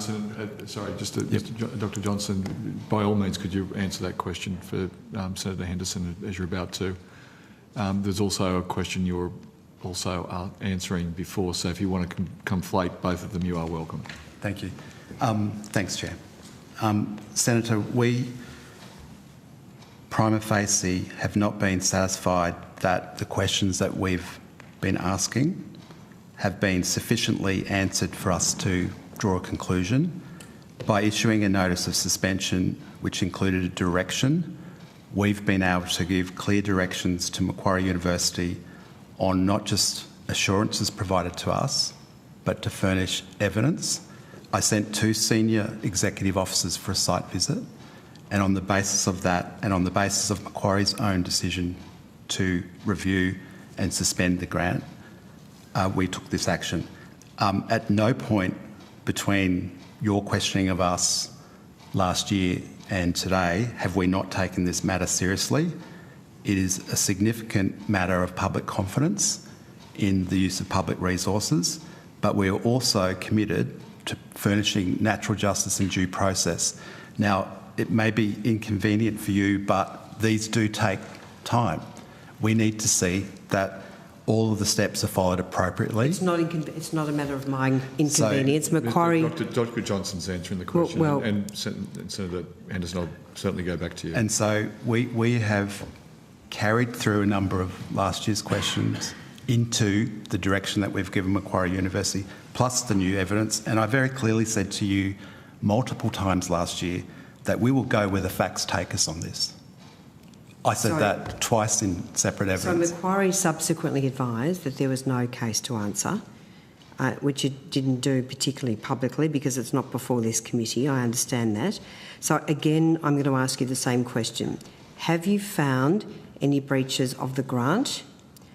Has there also been any breaches of the Australian Code for the Responsible Conduct of Research? And are there any other breaches in relation to other matters insofar as your agreement with Macquarie University is concerned? So we haven't reached a formal finding on any of those. We need to let the course of the investigation play out. But our prima facie view was that there was significant risks that may not have been managed appropriately, and therefore we suspended the grant. That furnishes Macquarie University with appropriate time to follow process, and we will follow where the facts take us. That's where we'll go, but we will make sure that we afford everyone in this situation fairness and due process. Thank you very much. So you've not made... Have you made any... You've told me... Senator Henderson, just didn't want to interrupt your question, but I'll need to go back. I am sorry, but I'll need to go back shortly to... Sure, OK. So you've indicated you've not... Formally found at this point. That would be premature, and it would be in front of the process that we've established with Macquarie. So we would not be finding something where we've asked them to investigate significant lines of investigation. We would not be reaching a finding in starting that process. That would be completely inappropriate. Sorry, Dr Johnson, have you made any informal findings, any preliminary findings in relation to any breaches at all? No, we have not.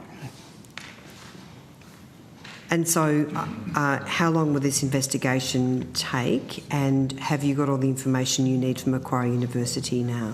No, we haven't, because that's part of the direction was for them to provide us with preliminary advice on how long each of these lines of investigation will take them, including commissioning independent audits. And it's very important to afford them that, because they are the people we contract with. It's with Macquarie University. We're still working through the timeline with them, but these processes do take time. So, Dr Johnson, do you have copies of the correspondence between the ARC and Macquarie? I've already sort of taken that on notice. You haven't got anything with you here right now? I do not, no. You've got nothing? Nothing in your folders or no? Do you mean the letter that I wrote to Macquarie University? Do I have it? That's right. No, I do not have it.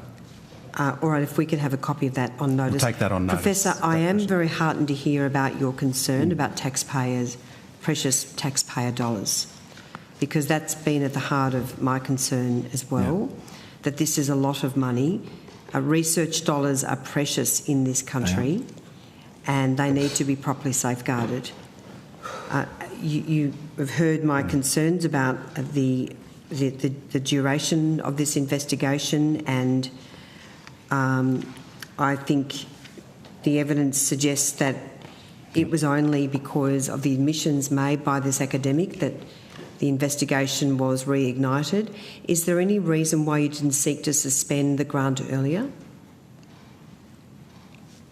Well, from my position, I think the suspension of the grant took place very quickly after the allegations were made and after a series of discussions with Macquarie University. It took place within about 2 weeks, the decision to suspend, until we could get a full account of what had happened and whether the grant was being used appropriately. And that was after the admissions were made that the rules were being bent in relation to the grant? After the allegations were raised that the researcher had said she'd bent the rules, yes. Sure, okay. All right, thank you very much. Thanks, Chair. Senator Faruqi. Thanks, Chair. Dr. Johnson, the ARC planned for the outcomes of the 2025 discovery projects to be announced as late as 29th November last year. They were announced only 3 days before that. But the ARC opened applications for the next round a month before, with a deadline of 13th December. And that barely gave 2 weeks after the 2025 outcomes were announced for researchers. And this overlap between rounds meant that 1,132 teams of researchers were having to prepare applications for the 2026 round because they didn't know the outcome of the 2025 round. Like, why did the ARC plan this overlap between rounds? Thanks, Senator, for that question. I think we provided sort of evidence along this line to you last year as well. As you'll be aware that when the amended Act was introduced and commenced on 1 July last year, it had a range of quite complicated changes to the way grant guidelines were authorised. For the first time, it introduced a parliamentary process. And so what we had to do was remake the grant guidelines for all of the grants going forward, and that meant there was a parliamentary process, including a disallowance.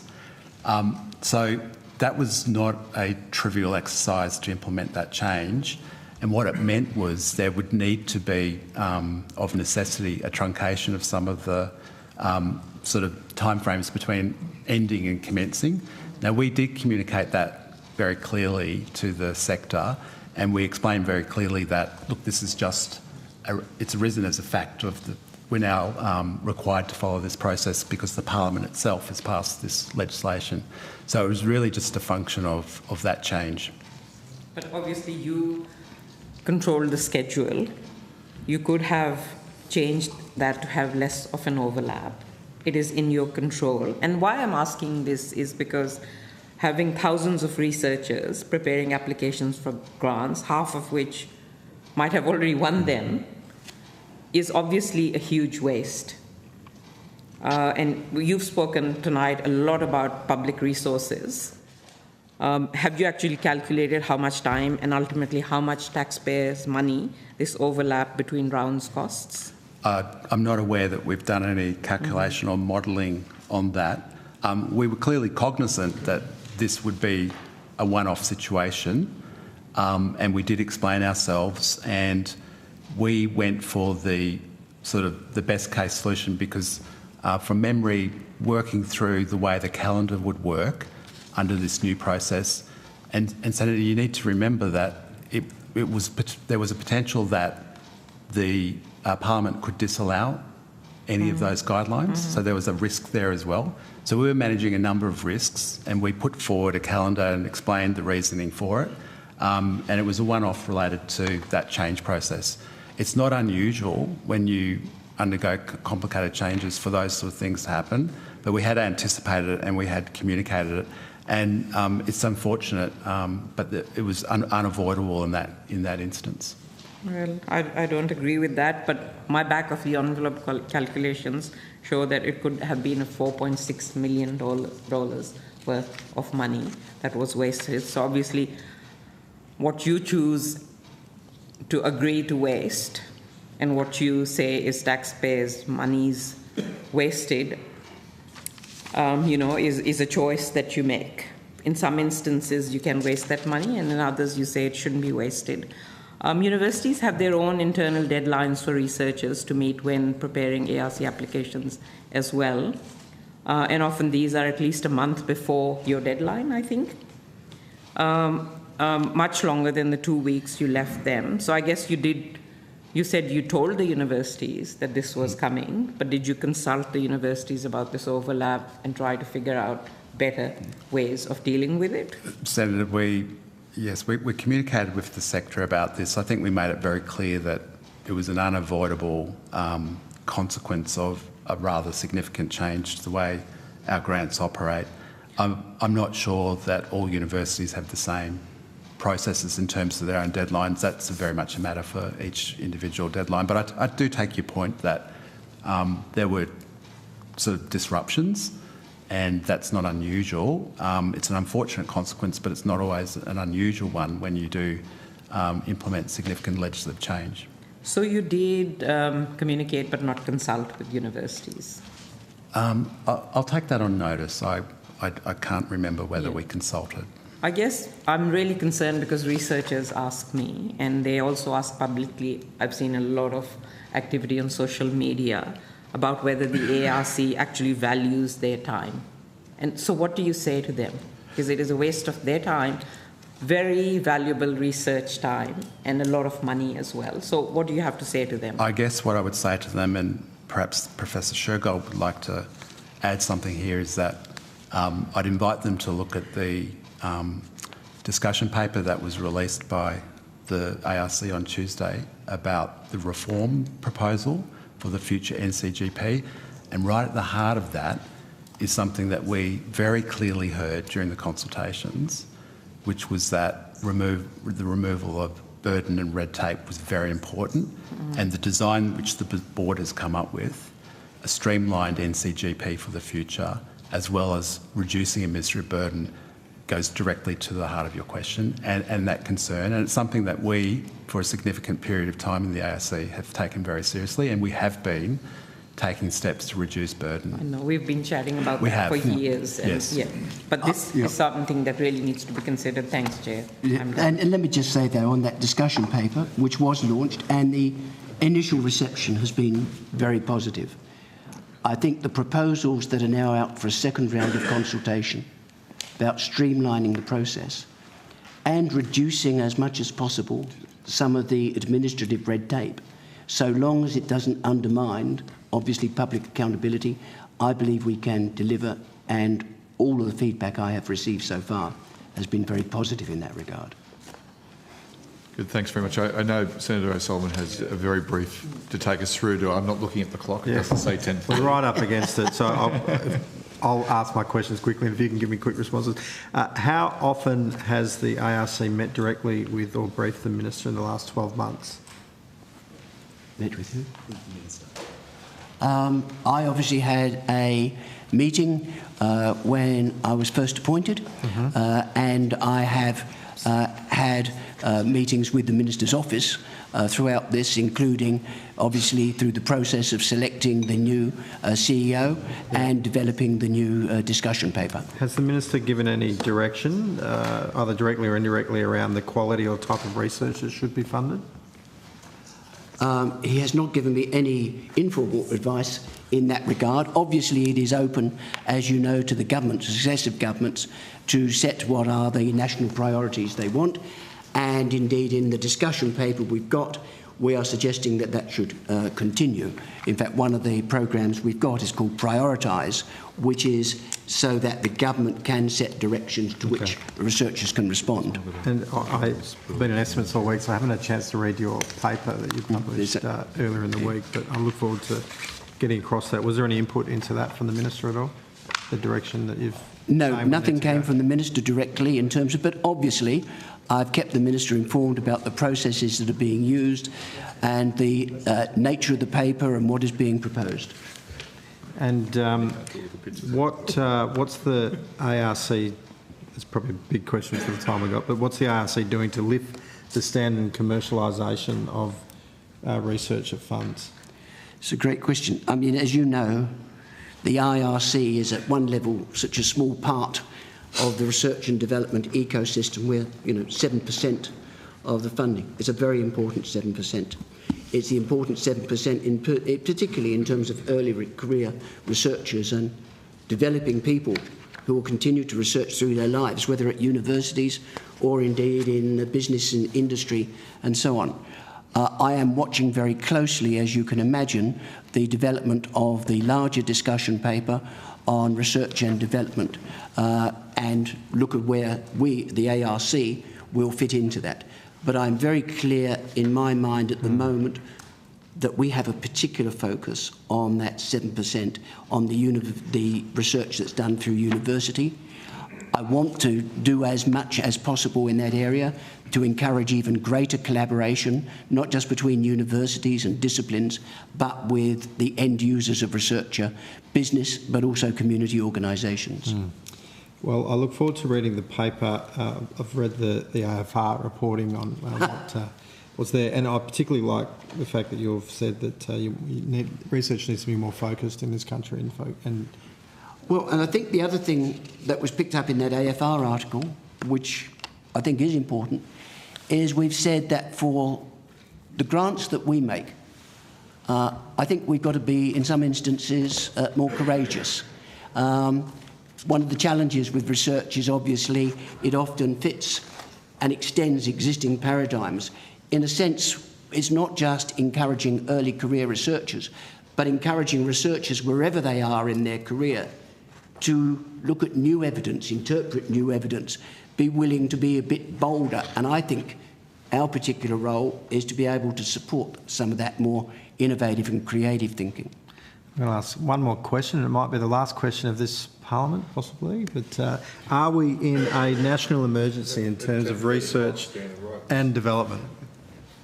The discussion paper that's come out is suggesting we've got a challenge. We've all known about the challenge. The challenge is, of course, over the last 10 or 15 years, as a percentage of GDP, both government and private business investment in research has been declining. We have a particular challenge in Australia because although, in fact, we do a pretty good job of public funding of research, it is very difficult to attract the private funding of research that is available in North America or Europe. So I think that paper that has come out looking at that whole research and development is really important. Against that, I didn't think we could wait to bring out the discussion paper on the NCGP, a year down the track. I was pretty confident that whatever happens over the whole of that investment in research, we have a particular and distinctive position. Thank you. Good, thanks, Deputy Chair, and thank you very much, Dr. Shergold and the team, and have a very good evening. Thank you. That concludes today's hearing. Thank you to all witnesses who appeared, and to Hansard and Broadcasting. Wonderful job as always. The Secretary, they write this down, but they never give themselves self-congratulations, but they deserve it. I remind senators that written questions on notice should be received from senators by close of business on Tuesday the 4th of March 2025.